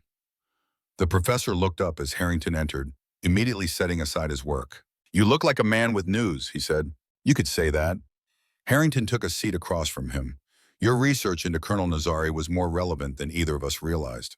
He explained the situation as he had with Reynolds and Davis. Thompson listened intently, occasionally making notes as Harrington spoke. Extraordinary, he said when Harrington finished. The interconnectedness of human experience never ceases to amaze me. One moment of compassion in a sandstorm 30 years ago, rippling forward to affect lives decades later. That's one way to look at it. The only way, from a historical perspective. We tend to think of history as grand movements, sweeping changes, but often it's these small human moments that truly shape the future. Thompson tapped his pen against his notepad. The question is, how does this affect our current situation? That's what I'm trying to determine. Emma Winters herself isn't certain of her father's motives. Have you considered simply asking him directly, now that you know the connection? Harrington hesitated. I've thought about it. But if his intentions are negative, confronting him might accelerate his timeline or harden his position. And if they're positive, if he's been searching for a way to honor the man who saved his adoptive father, then I've missed an opportunity to work with him instead of against him. Thompson leaned back in his chair. A tactical dilemma, but remember, Bob, not every engagement is adversarial. Sometimes the greatest victories come through understanding rather than confrontation. Spoken like a true academic, Harrington said with a slight smile.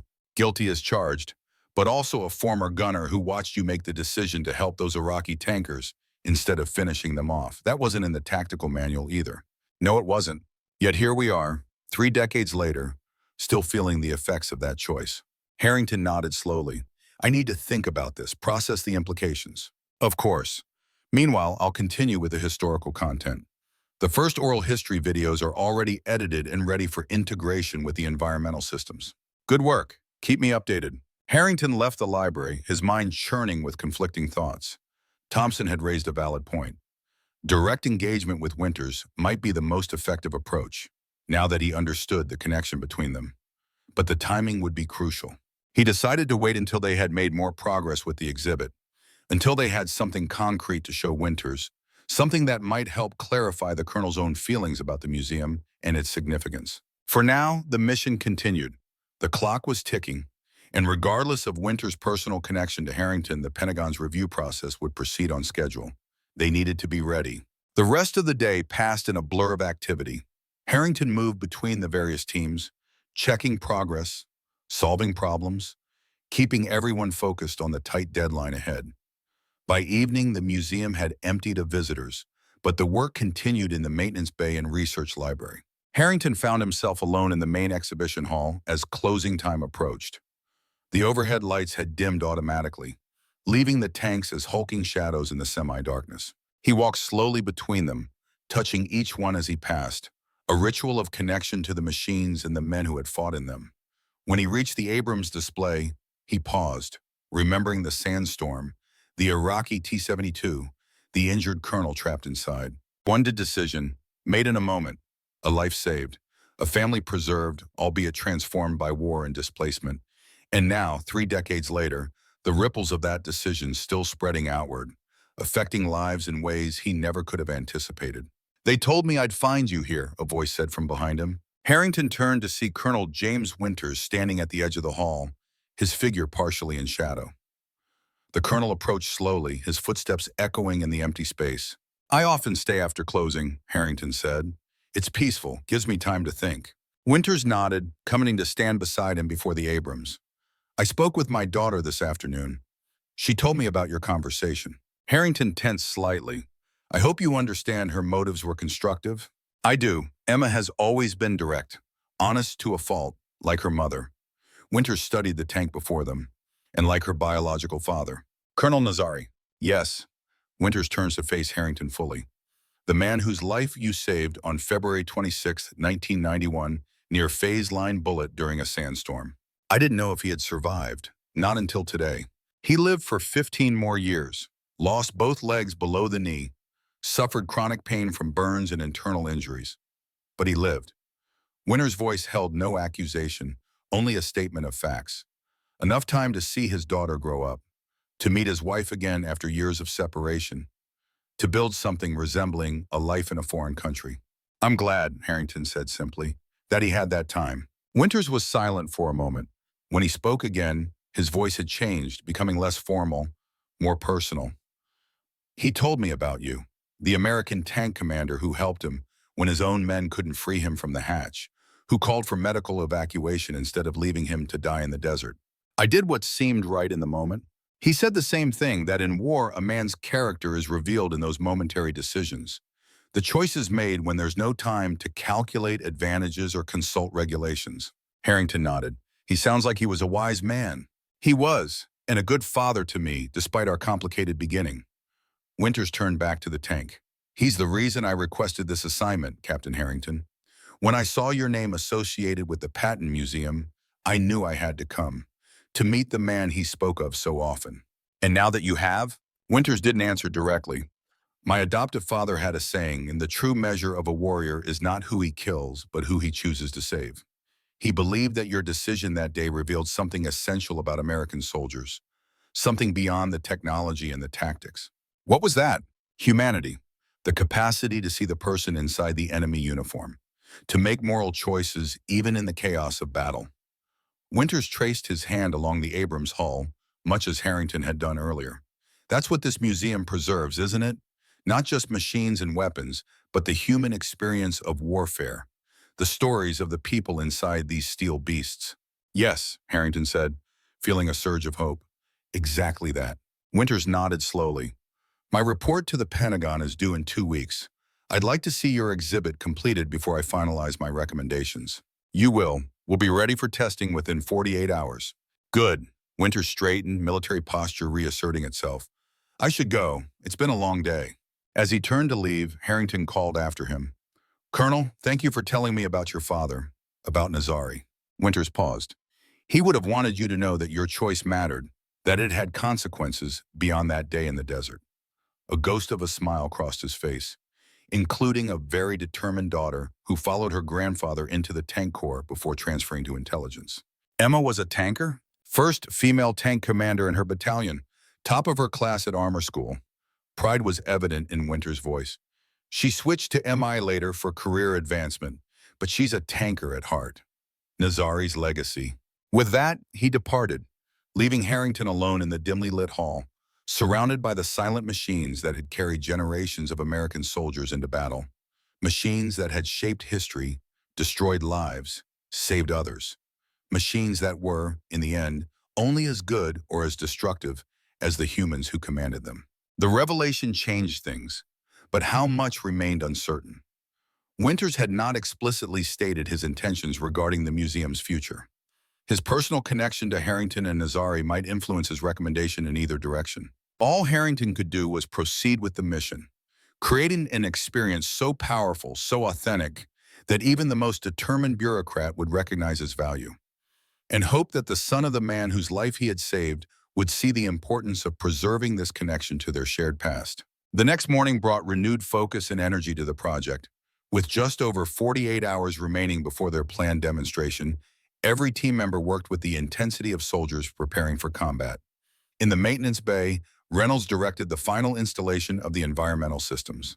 In the research library, Thompson compiled and edited the historical content that would give context to the physical experience. Harrington moved between them, solving problems, making decisions, keeping everyone aligned with the ultimate goal. The conversation with Winters had left him cautiously optimistic, but unwilling to rely on personal connection alone to save the museum. By mid-afternoon, the modified Abrams was ready for initial testing. The external appearance remained largely unchanged, but the interior had been transformed into an immersive simulation environment. Temperature controls could recreate the stifling heat of desert warfare or the bitter cold of European winters. Sound systems would reproduce the cacophony of battle, from the roar of the main gun to the clatter of tracks on different terrain types. Motion actuators beneath the hull would simulate movement, jolts from incoming fire, and the distinctive vibration of the turbine engine. Ready for first power-up, Reynolds announced, her tablet displaying the system's status indicators. Environmental controls online, audio ready, motion system in standby. Harrington nodded. Proceed. Reynolds tapped a command sequence. The tank came to life around them, not with the thunderous roar of an actual turbine engine, but with a precisely calibrated simulation that reproduced the sound and sensation with remarkable fidelity. Temperature rising to target 110 degrees Fahrenheit, she reported. Humidity increasing to 20%. Desert conditions, midday Iraq, circa 1991. The heat built quickly inside the confined space of the turret.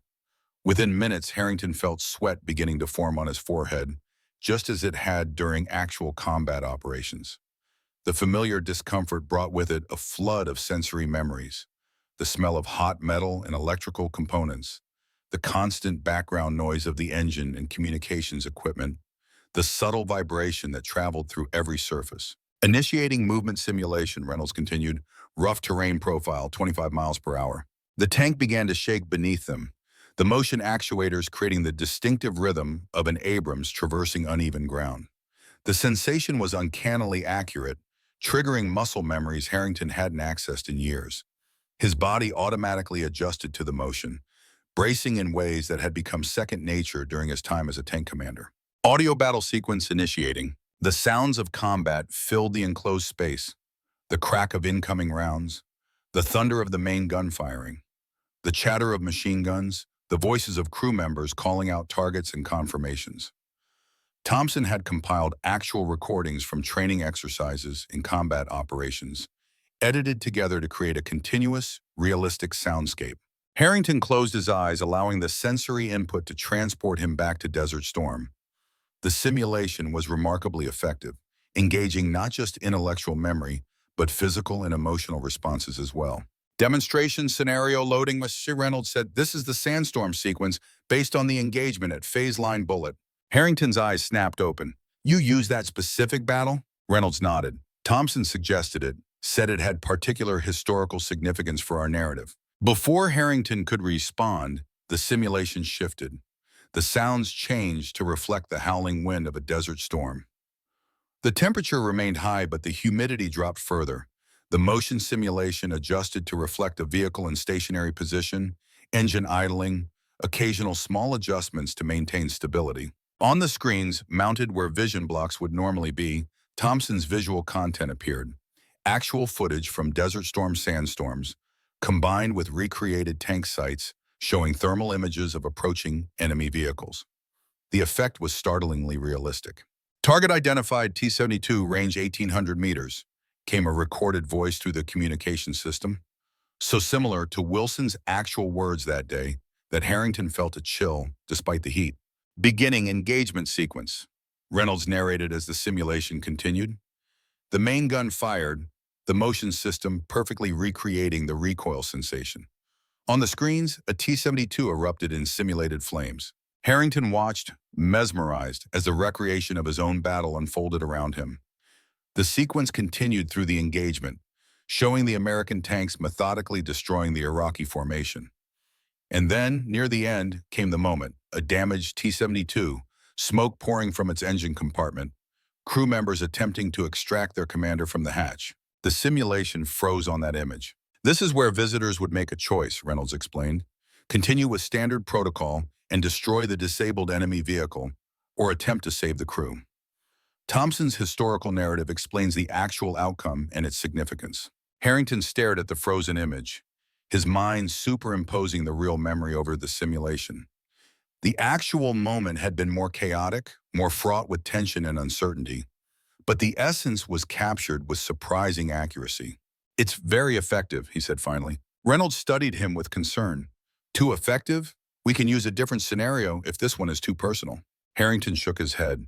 No, this is perfect. This is exactly what we need to show Winters and the review team. You're sure? Thompson mentioned your connection to this particular engagement, but we didn't realize how deeply it might affect you. I'm fine, Harrington managed a smile. Just caught off guard by how realistic it is, how much it brings back. That's the whole point, to make visitors feel something of what actual tankers experienced, to create an emotional connection. not just an intellectual understanding. You've succeeded. This will be powerful for anyone who experiences it, but especially for Winters. Reynolds raised an eyebrow. Because of his father? Yes. This battle shaped his family's entire future. Seeing it recreated this way will have a significant impact. That's what we're counting on. Reynolds shut down the simulation sequence. The heat began to dissipate, the sounds faded, the motion ceased. Full system test successful. We'll make some calibration adjustments based on the data, but we're ready for the demonstration. Excellent work, Sarah. Truly impressive. She accepted the compliment with a no. It's a team effort, everyone contributing their expertise. As they climbed out of the tank, Harrington found himself wondering how Winters would react to the simulation. Would he see it as a meaningful preservation of history, including the history that had directly shaped his own life? Or would it seem exploitative, using a personal tragedy as public entertainment? The answer would likely determine the fate of the Patton Museum. Thompson was waiting for them in the conference room, surrounded by storyboards detailing the various scenarios and historical narratives that would accompany the physical simulation. Initial tests successful, Reynolds reported, all systems performing within parameters. Excellent, Thompson said. The visual content is ready for integration. We've compiled oral histories from 27 veterans spanning World War II through Afghanistan, including 3 former adversaries who faced American armor in combat. The Iraqi perspective? Harrington asked. Thompson nodded. Including a former Republican Guard officer who served under Nazari. He provides context for the T-72 unit's training, equipment, and tactical approach during Desert Storm. Winters needs to see this, all of it. Agreed. I've scheduled the formal demonstration for tomorrow at 1400 hours. Davis has arranged for several Pentagon officials to attend, along with the media and our VIP supporters. Thompson handed Harrington a printed schedule. We're calling it a preview rather than a protest, keeping the tone positive and educational rather than confrontational. Smart approach, Harrington agreed. Has Winters confirmed his attendance? Yes, his office contacted us this morning to verify the time and requested detailed information about the format. Good. Everything is coming together. Harrington studied the schedule. What about security? With media and VIPs present, we need to ensure everything runs smoothly. Davis has arranged for several former MPs from his network to handle that aspect. Professional but low-key. Harrington nodded his approval. The plan was comprehensive, addressing both the technical demonstration and the strategic messaging needed to influence the Pentagon's decision. Everything now hinged on execution and Winters' reaction to what they had created. As the meeting concluded, Harrington felt the familiar pre-mission tension settling in his stomach.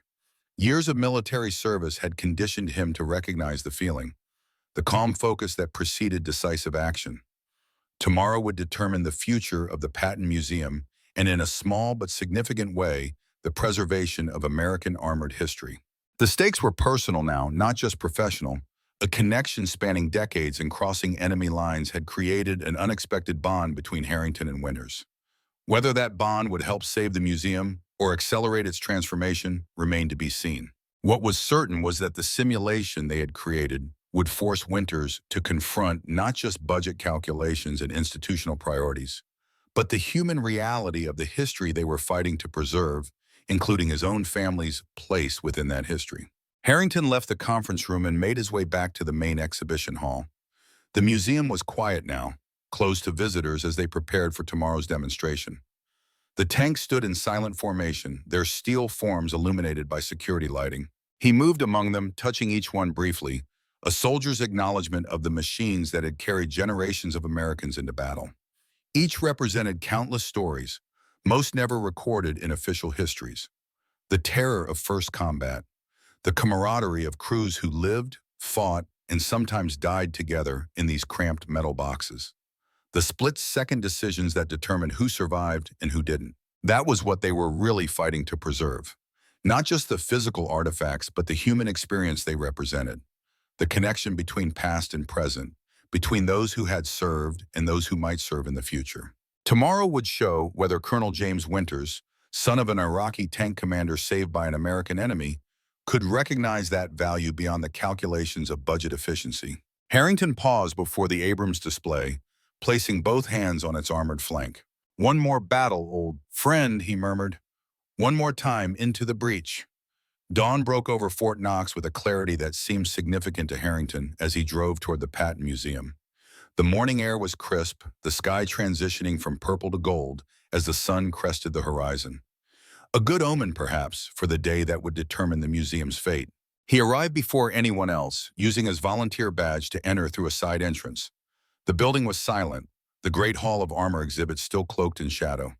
Harrington moved through the space with practiced familiarity, his footsteps echoing softly among the hulking silhouettes of tanks spanning a century of American military history. At the modified Abrams, he paused, resting one hand on its armored flank.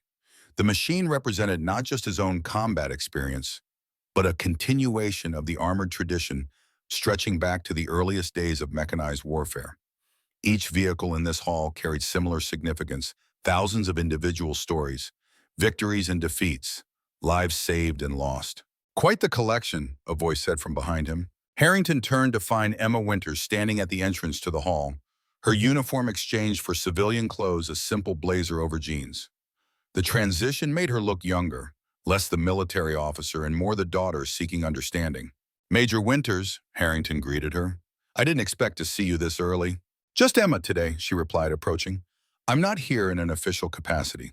"Then welcome, Emma. What brings you here before the demonstration?" She came to stand beside him, studying the Abrams. "I wanted to see it through my father's eyes, both of them. Nazari, who faced these machines in combat, and James Winters, who spent decades trying to understand what happened in that desert. Has he told you his intentions regarding the museum?" Emma shook her head. "He's compartmentalized this evaluation from our personal relationship, professional habit. But you have a theory." She considered the question, choosing her words carefully. "My father believes in duty, in following orders and fulfilling mission parameters, but he also believes in honoring debts. And he feels he has a debt to me, to you, to Nazari, to the whole complicated history that brought us all to this point." Emma turned to face Harrington directly. "My biological father told stories about that day in the sandstorm, how an American tank commander chose mercy over military expediency. It shaped my childhood understanding of what honor means in warfare." Harrington felt the weight of those words, the unexpected ripple effects of a split-second decision made decades ago. "I didn't think of it as mercy at the time, just the right thing to do in that moment."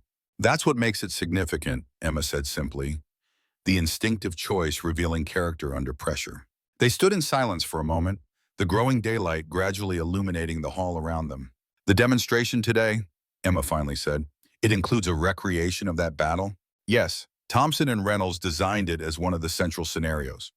Visitors experience the tactical situation, then learn about the actual outcome and its implications." She nodded slowly.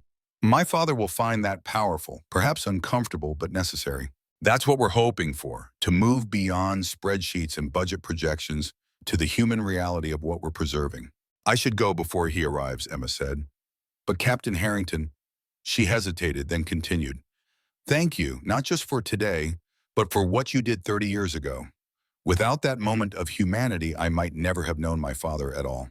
Before Harrington could respond, she turned and walked quickly away, her footsteps fading into the stillness of the museum. The encounter left him thoughtful. Emma Winters represented the most unexpected consequence of his actions during Desert Storm, a daughter reconnected with her father, a family partially preserved despite the destruction of war. Whatever happened today with the museum evaluation, that human impact remained real and meaningful. By Euro 900, the museum had transformed into a hive of activity. Reynolds' technical team performed final checks on the modified Abrams. Thompson arranged the historical displays and video stations that would provide context for the physical experience. Museum staff prepared the reception area for VIPs and media representatives. Davis moved between groups, his commanding presence ensuring everything proceeded according to plan. Harrington found the retired general in the conference room, reviewing the guest list one final time. "Morning, Bob," Davis greeted him. "Ready for the big push?" "As ready as we'll ever be. Equipment is functioning perfectly. Historical content is compelling. VIP supporters confirmed." "And Winters?" "His office confirmed he'll attend with 2 additional Pentagon officials. Arrival expected at 13:30. Davis nodded approvingly. "Everything's in place then, just like planning a combat operation." "With hopefully fewer explosions," Harrington said with a slight smile. "Metaphorical ones only," Davis agreed. Though I wouldn't put it past some of these retired generals to get rowdy if the demonstration hits them right. The morning passed quickly, each team completing their preparations with military precision. By noon, the first media representatives began arriving, guided by museum staff to a designated area where they could set up equipment without disrupting the main event. At 1300, the VIP guests started arriving. Former secretaries of the Army, retired generals and colonels, congressional representatives from the Armed Services Committee, and prominent defense industry executives all gathered in the reception area. Davis moved among them, renewing old connections, making introductions, building the coalition of support they would need if the demonstration alone proved insufficient. Harrington supervised final adjustments to the Abrams simulation, ensuring every detail was perfect. The environmental systems were calibrated to recreate desert conditions with uncomfortable accuracy. The audio sequences had been refined to capture the precise sounds of combat communications and weapons fire. The motion actuators beneath the tank had been tuned to reproduce the distinctive vibration patterns of an Abrams moving across different terrain types. Final checks complete, Reynolds reported, her tablet displaying all systems at optimal settings. We're ready. Good. First group will include Winters and the Pentagon officials, plus selected VIPs. Maximum impact. Reynolds nodded. We'll give them the full experience. Desert heat, combat noise, the works. Including the phase line bullet scenario? Especially that, Thompson sequenced it as the culmination of the demonstration. Harrington checked his watch. Winters should be arriving any minute. I'll head to the reception area. He found the main hall transformed. Museum staff had arranged seating for the presentation portion, with the modified Abrams as the centerpiece. Large screens displayed historical footage and photographs, creating a visual timeline of American armored warfare. Thompson stood near the podium, reviewing his notes one final time. At precisely 13:30, Colonel James Winters arrived, accompanied by two civilians in formal business attire. One man, one woman, both carrying leather portfolios embossed with Department of Defense insignia. Davis intercepted them immediately, his politician's smile firmly in place as he made introductions to key VIPs. Harrington observed from a distance, noting Winters' professional demeanor. The colonel showed no sign of their personal conversation from the previous day, maintaining the role of objective evaluator. If the Pentagon officials with him knew of his connection to the museum through Nazari, they gave no indication. At 1400, Collins stepped to the podium to formally welcome everyone and introduce the special presentation. The museum director spoke briefly about the institution's history and mission before yielding the floor to Davis. Ladies and gentlemen, the retired general began, his commanding voice immediately drawing all attention. We gather today not just to demonstrate a new museum exhibit, but to affirm the vital importance of preserving our military heritage in tangible physical form. Davis outlined the threat facing the museum without directly criticizing the Pentagon's review process, framing the issue as one of balancing modernization with historical preservation. He introduced Thompson to explain the historical significance of the presentation they were about to experience. The professor took to the podium with academic confidence. What we've created here is not merely a simulation of tank warfare, but an immersion into the human experience of armored combat across generations. From the cramped confines of Sherman tanks in World War II to the technological complexity of modern Abrams, we've endeavored to capture not just the mechanical aspects, but the sensory and emotional reality of fighting inside these machines. Thompson's presentation included powerful historical footage, oral histories from veterans, and technical explanations of how the simulation worked. Throughout, Harrington watched Winters, noting how the colonel paid close attention to every detail, occasionally making notes in a small black notebook. Now, Thompson concluded, we invite our distinguished visitors to experience this history firsthand. We'll begin with Colonel Winters and our Pentagon colleagues, followed by groups of 10 participants at 30-minute intervals. Winters looked momentarily surprised at being called out specifically, but recovered quickly. He nodded to his colleagues, and they moved toward the modified Abrams, where Reynolds waited to brief them on the experience. Harrington approached as Reynolds explained the safety procedures and what they could expect inside the tank. Captain Harrington will accompany you as your guide, she concluded, gesturing toward him. He commanded an Abrams during Desert Storm and can provide first-hand context for what you're experiencing. Winters met Harrington's gaze with an unreadable expression.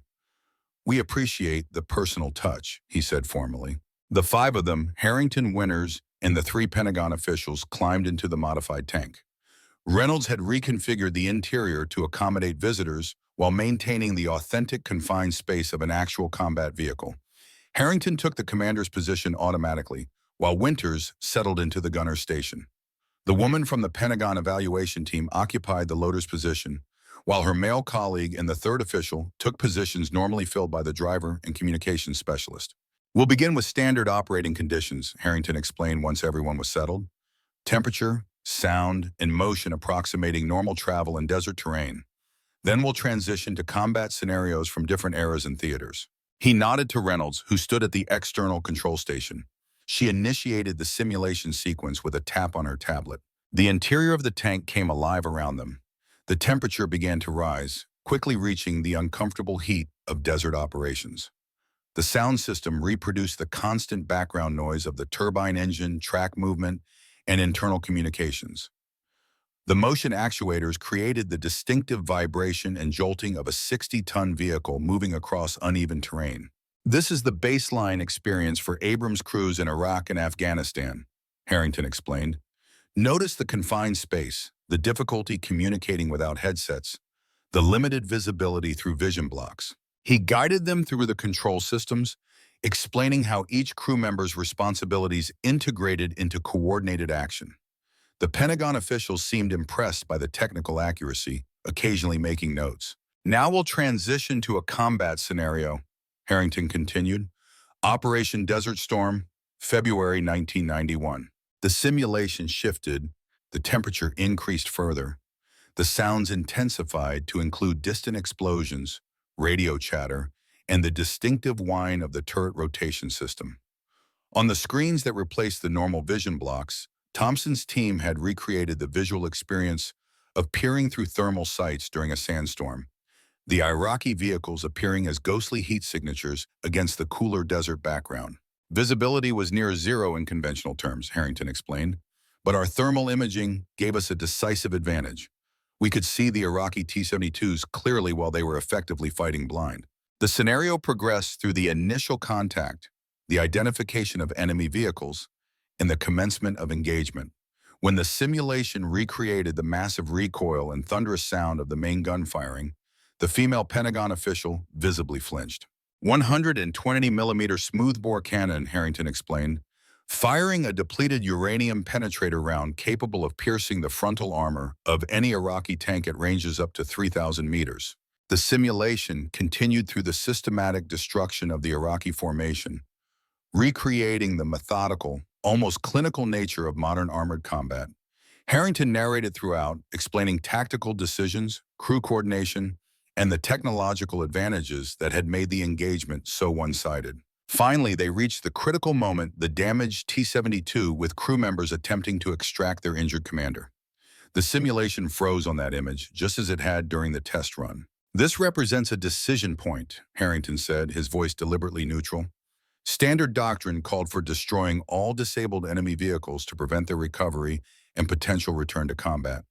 But warfare often presents moral complexities beyond tactical calculations." Winters stared at the frozen image, his expression unreadable. The other officials looked uncomfortable, perhaps sensing the personal significance that eluded them. "What happened next?" the female official asked. Harrington met Winters' gaze as he answered. The American tank commander made a non-standard decision. He left his vehicle against protocol and assisted the Iraqi crew in freeing their injured commander.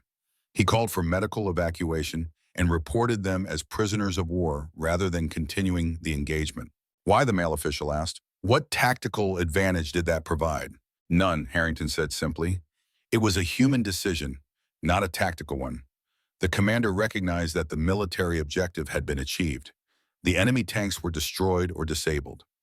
Further killing served no strategic purpose. "Some would call that a failure to follow doctrine," the male official observed.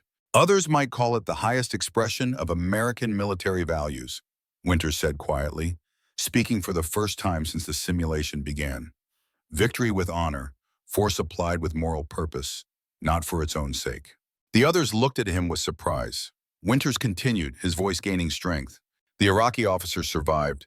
He was brought to the United States for medical treatment, eventually granted asylum along with his family. His son grew up to serve in the American military. His daughter became a tank commander herself before transferring to intelligence. Understanding dawned on the faces of the Pentagon officials. The personal connection, previously hidden, now exposed. Colonel Winters, the female official said carefully, "Are you suggesting you have a conflict of interest in this evaluation?" "I'm stating that I have unique insight into the human impact of what this museum preserves," Winters replied evenly. "The tanks are not merely hardware to be cataloged digitally. They are vessels of human experience, carrying stories that connect generations and even former enemies." The simulation concluded, returning to normal operating conditions. As the temperature decreased and the sounds faded, an uncomfortable silence filled the tank interior. "I believe we've seen enough for an initial assessment," the male officials said finally. "Shall we continue the tour?" They exited the tank to find the main hall now filled with media representatives and VIPs awaiting their turn in the simulation. Camera flashes captured their emergence, particularly focusing on the Pentagon evaluation team. "Colonel Winters," called a reporter from the crowd, "will this demonstration impact the Pentagon's decision regarding the museum's future?" Winters composed himself quickly. "The evaluation process is ongoing. Today's demonstration will certainly be considered as a part of our comprehensive assessment. But does this change your preliminary recommendation?" pressed the reporter. Before Winters could respond, Davis smoothly intercepted, directing the Pentagon officials toward the historical displays where Thompson waited to provide additional context. Harrington remained by the tank, observing the controlled chaos as Reynolds prepared for the next group of visitors. The remainder of the afternoon unfolded according to plan. Group after group experienced the simulation, emerging with expressions ranging from stunned silence to animated excitement. The media captured it all, particularly focusing on the reactions of high-profile visitors. A former Secretary of the Army declared it the most authentic recreation of tank combat I've ever experienced outside an actual battlefield. A congressional representative announced on camera his intention to introduce special funding legislation to preserve the Patton Museum as a national treasure of military heritage. Through it all, Winters and his colleagues observed, occasionally conferring quietly among themselves. Their expressions revealed nothing of their evolving assessment. By 1800, the formal demonstration had concluded. The media began packing their equipment, the VIPs departed with promises of support, and the museum staff started the cleanup process. In the conference room, Harrington gathered with his core team Davis, Reynolds, Thompson, and Collins to debrief. "Initial reactions are overwhelmingly positive," Collins reported. "Social media coverage is extensive. 3 national news networks have requested follow-up interviews. The technical systems performed flawlessly," Reynolds added. "No malfunctions or safety concerns throughout multiple demonstration cycles." "And the VIP response?" Harrington asked Davis. The retired general smiled. "Better than expected. 2 congressional representatives and a former chief of staff have already made calls to the Secretary of the Army's office. The current political climate favors preserving military heritage, particularly with veterans groups becoming more vocal about the issue." "What about Winters and the evaluation team?" Thompson asked the question they were all thinking. "Hard to read," Harrington admitted. "The demonstration clearly had an impact, especially the phase line bullet scenario. But they're professionals. They won't show their cards until they're ready." "When can we expect their official recommendation?" Collins asked. "Original timeline was 3 weeks," Davis said. "But after today's media coverage, they may accelerate the process. The Pentagon doesn't like these decisions playing out in public." Their discussion was interrupted by a knock at the conference room door. A museum staff member entered, looking slightly nervous. "Excuse me, Captain Harrington. Colonel Winters has asked to speak with you privately. He's waiting in the director's office." The team exchanged glances. "This is it," Davis said quietly, "the moment of truth." Harrington nodded, maintaining his composure despite the tension coiling in his stomach. "I'll report back as soon as I can." He found Winters alone in Collins's office, standing at the window overlooking the museum grounds. The colonel turned as Harrington entered, his expression serious but not hostile. "Captain, thank you for meeting with me." "Of course, Colonel. I assume this concerns your evaluation?" "Yes and no." Winters gestured to one of the chairs before taking a seat himself. "My colleagues have returned to Washington to begin drafting their assessment. I've asked to remain an extra day to finalize certain aspects of the recommendation." Harrington sat, keeping his expression neutral despite the hope and anxiety competing within him. I see. Today's demonstration was impressive, Winters continued. Technically sophisticated, historically accurate, emotionally impactful. A clear demonstration of what would be lost if this institution were reduced to digital archives. I'm glad you found it valuable, but it also created a complication. Winters leaned forward slightly. My connection to the events depicted particularly the encounter between your tank and Colonel Nazari's raises questions about my objectivity. Your colleagues seemed concerned about that, Harrington acknowledged. With good reason. Standard protocol would require me to recuse myself from this evaluation entirely. Winters paused, clearly weighing his next words carefully. However, I've argued that my personal connection provides essential context rather than disqualifying bias. That understanding the human impact of what this museum preserves is crucial to making the right decision. And they accepted that argument? Provisionally, with the condition that my recommendation must be supported by objective metrics and policy considerations, not merely personal preference. Harrington nodded slowly, beginning to see where this was heading. You need concrete justification that will satisfy Pentagon requirements. Exactly. Winters opened a folder on Collins's desk. The financial reality remains challenging. The Army faces budget constraints across all divisions. Maintaining physical museums with large vehicle collections represents a significant expense. But the value they provide transcends financial calculations. A compelling argument, but insufficient for budget allocations. Winters tapped the folder. What I need is a compromise solution, a way to preserve the essential function of the museum while addressing the legitimate resource concerns raised by the Pentagon. Harrington considered this. You're suggesting we develop an alternative to the current proposal? I'm suggesting we create a model that other military museums could follow. Not merely preserving the Patton Museum, but transforming it into something more sustainable for the future. Winters leaned forward. Your team has demonstrated remarkable ingenuity in creating the simulation experience. That same creativity could be applied to reimagining how military heritage is preserved and shared with future generations. The implication was clear. Winters wanted to help save the museum, but needed Harrington and his team to provide him with the justification required by his superiors. How much time do we have? 24 hours. I'm scheduled to return to Washington tomorrow evening. If you can provide a viable alternative proposal by then, I'll incorporate it into my recommendation. Harrington nodded decisively. We'll have it for you. My team has been developing contingency plans since this review was announced. Good. Winters stood, signaling the end of their conversation. I look forward to seeing what you produce. As he turned to leave, Harrington called after him. Colonel, thank you. Not everyone would have given us this opportunity. Winters paused at the door. My father Nazari, taught me that honor lies in finding the path that serves both duty and conscience. I'm merely following his example. He hesitated, then added, as you did, that day in the desert. After Winters departed, Harrington quickly gathered his core team back in the conference room, explaining the unexpected opportunity. 24 hours to save the museum, Davis mused. Reminds me of some tight operational deadlines back in my active duty days. Can we do it? Collins asked, looking both hopeful and anxious. We already have the framework, Reynolds said, opening her tablet to display a document. I've been developing a sustainability plan for military museums based on public-private partnerships, combining government funding with corporate sponsorship, admission fees, and educational grants.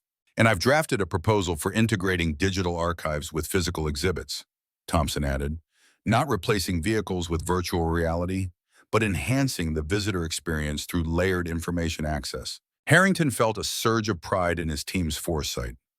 Perfect. We combine these approaches into a comprehensive proposal that satisfies the Pentagon's resource concerns while preserving the museum's core mission. We'll need budget projections, Collins noted, 5- and 10-year outlooks showing reduced dependence on direct Army funding. And a phased implementation plan, Davis agreed, something they can present as a model for other military heritage sites. They worked through the night, fueled by coffee and shared purpose. Reynolds developed the technical specifications for a hybrid physical-digital visitor experience. Thompson created educational frameworks to justify increased grant funding. Davis leveraged his extensive network to secure preliminary commitment letters from potential corporate sponsors. Collins provided the institutional knowledge necessary to make their proposals practical within Army regulations. Harrington coordinated it all, drawing on his command experience to keep everyone focused on the mission objective, creating a document that would give Winters the ammunition he needed to defend the museum at the Pentagon. By dawn, they had produced a comprehensive proposal titled Preserving Military Heritage, a Sustainable Model for the 21st Century. The document outlined a three-phase transformation of the Patton Museum into a partially self-funding institution that maintained its physical collection while expanding its educational outreach and digital presence. Key elements included corporate sponsorship of major exhibits, particularly from defense contractors, with historical connections to specific vehicles, educational partnerships with universities and military training programs, limited commercialization of non-historical spaces for events and corporate functions, development of traveling exhibits to share vehicles with other institutions, creation of a technical conservation center that would serve all Army museums, generating revenue through specialized restoration services, implementation of simulation experiences like the one they had demonstrated, offered to visitors for an additional fee. Most importantly, the proposal included detailed financial projections showing a 40% reduction in direct Army funding requirements over 5 years, without compromising the museum's core mission of preserving and presenting authentic military history. At 0900, they presented the completed proposal to Winters in Collins's office. The colonel reviewed it carefully, asking occasional questions about specific aspects of the financial projections or implementation timelines. His expression remained professional, giving no indication of his personal reaction. "This is thorough work," he said finally, closing the document, "especially considering the time constraints. We believe it addresses the legitimate concerns raised by the Pentagon review while preserving what makes this institution valuable," Harrington said. Winters nodded slowly. "It provides a framework that could satisfy both perspectives, traditional preservation and fiscal responsibility." He placed the proposal in his briefcase. "I'll incorporate these recommendations into my final report." "And your assessment of our chances?" Davis asked directly. "Military intelligence officers don't make predictions, General," Winters replied with the ghost of a smile. "But if I were a betting man," he paused, "let's just say I wouldn't bet against this team." He stood, offering his hand first to Harrington, then to each team member in turn. "Regardless of the outcome, what you've accomplished here is significant. You've demonstrated why military heritage matters in human terms, not just historical or academic ones." After Winters departed for Washington, the team found themselves in a strange limbo. They had done everything possible to save the museum. The outcome now rested with Pentagon officials weighing budgets, politics, and institutional priorities beyond their control. The waiting proved more difficult than the frantic work had been. Days passed with no official communication from the Pentagon. Media interest in the museum's fate remained high, with several national outlets running features on the battle for military heritage, as one headline framed it. Veterans organizations mobilized, flooding congressional offices with calls and emails supporting the Patton Museum. Former tankers shared personal stories of how visiting the physical vehicles had helped them process combat experiences. Military families described bringing their children to touch the same machines their parents or grandparents had fought in. A week after Winters' departure, Harrington received a text message from an unknown number. "Check your email, EW." Emma Winters had sent him a single message from a private account. The body contained only one line: "Announcement coming tomorrow. Thought you should know." The next morning, Harrington arrived at the museum earlier than usual. He found Davis, Reynolds, Thompson, and Collins already gathered in the conference room, each having received similar cryptic notifications through various channels.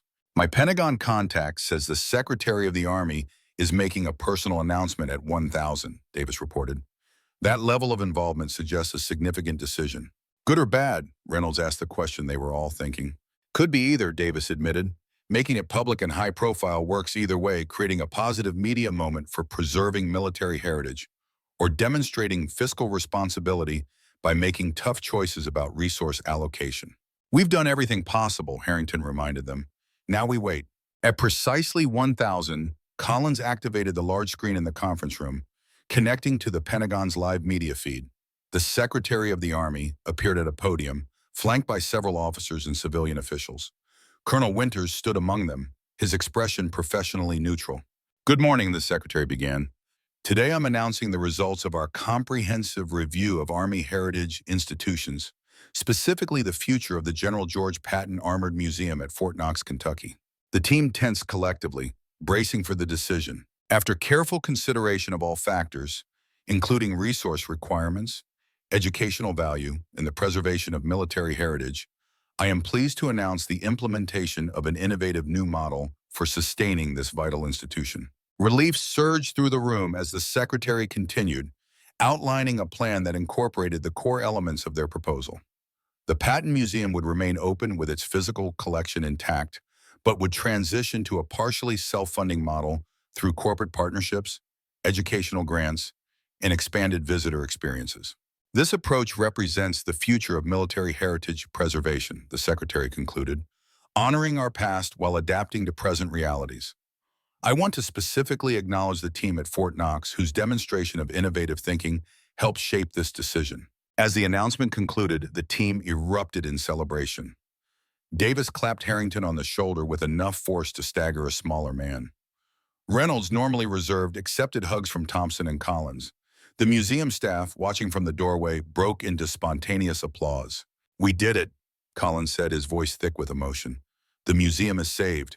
"Not just saved," Thompson added, "transformed, strengthened for the future." Harrington felt a profound sense of satisfaction that transcended the immediate victory. They had preserved something valuable not just for military history buffs or tank enthusiasts, but for future generations who would need to understand the human dimension of armored warfare. Later that afternoon, as the celebration continued around him, Harrington slipped away to the main exhibition hall. The tanks stood in their familiar positions, their steel forms gleaming under the display lights. He moved among them, touching each one briefly in his personal ritual of connection. At the Abrams, now returned to its original display configuration after serving as their simulation platform, he paused. The machine represented so much his own combat experience, the technological evolution of American armor, the complex moral calculations required of modern warriors.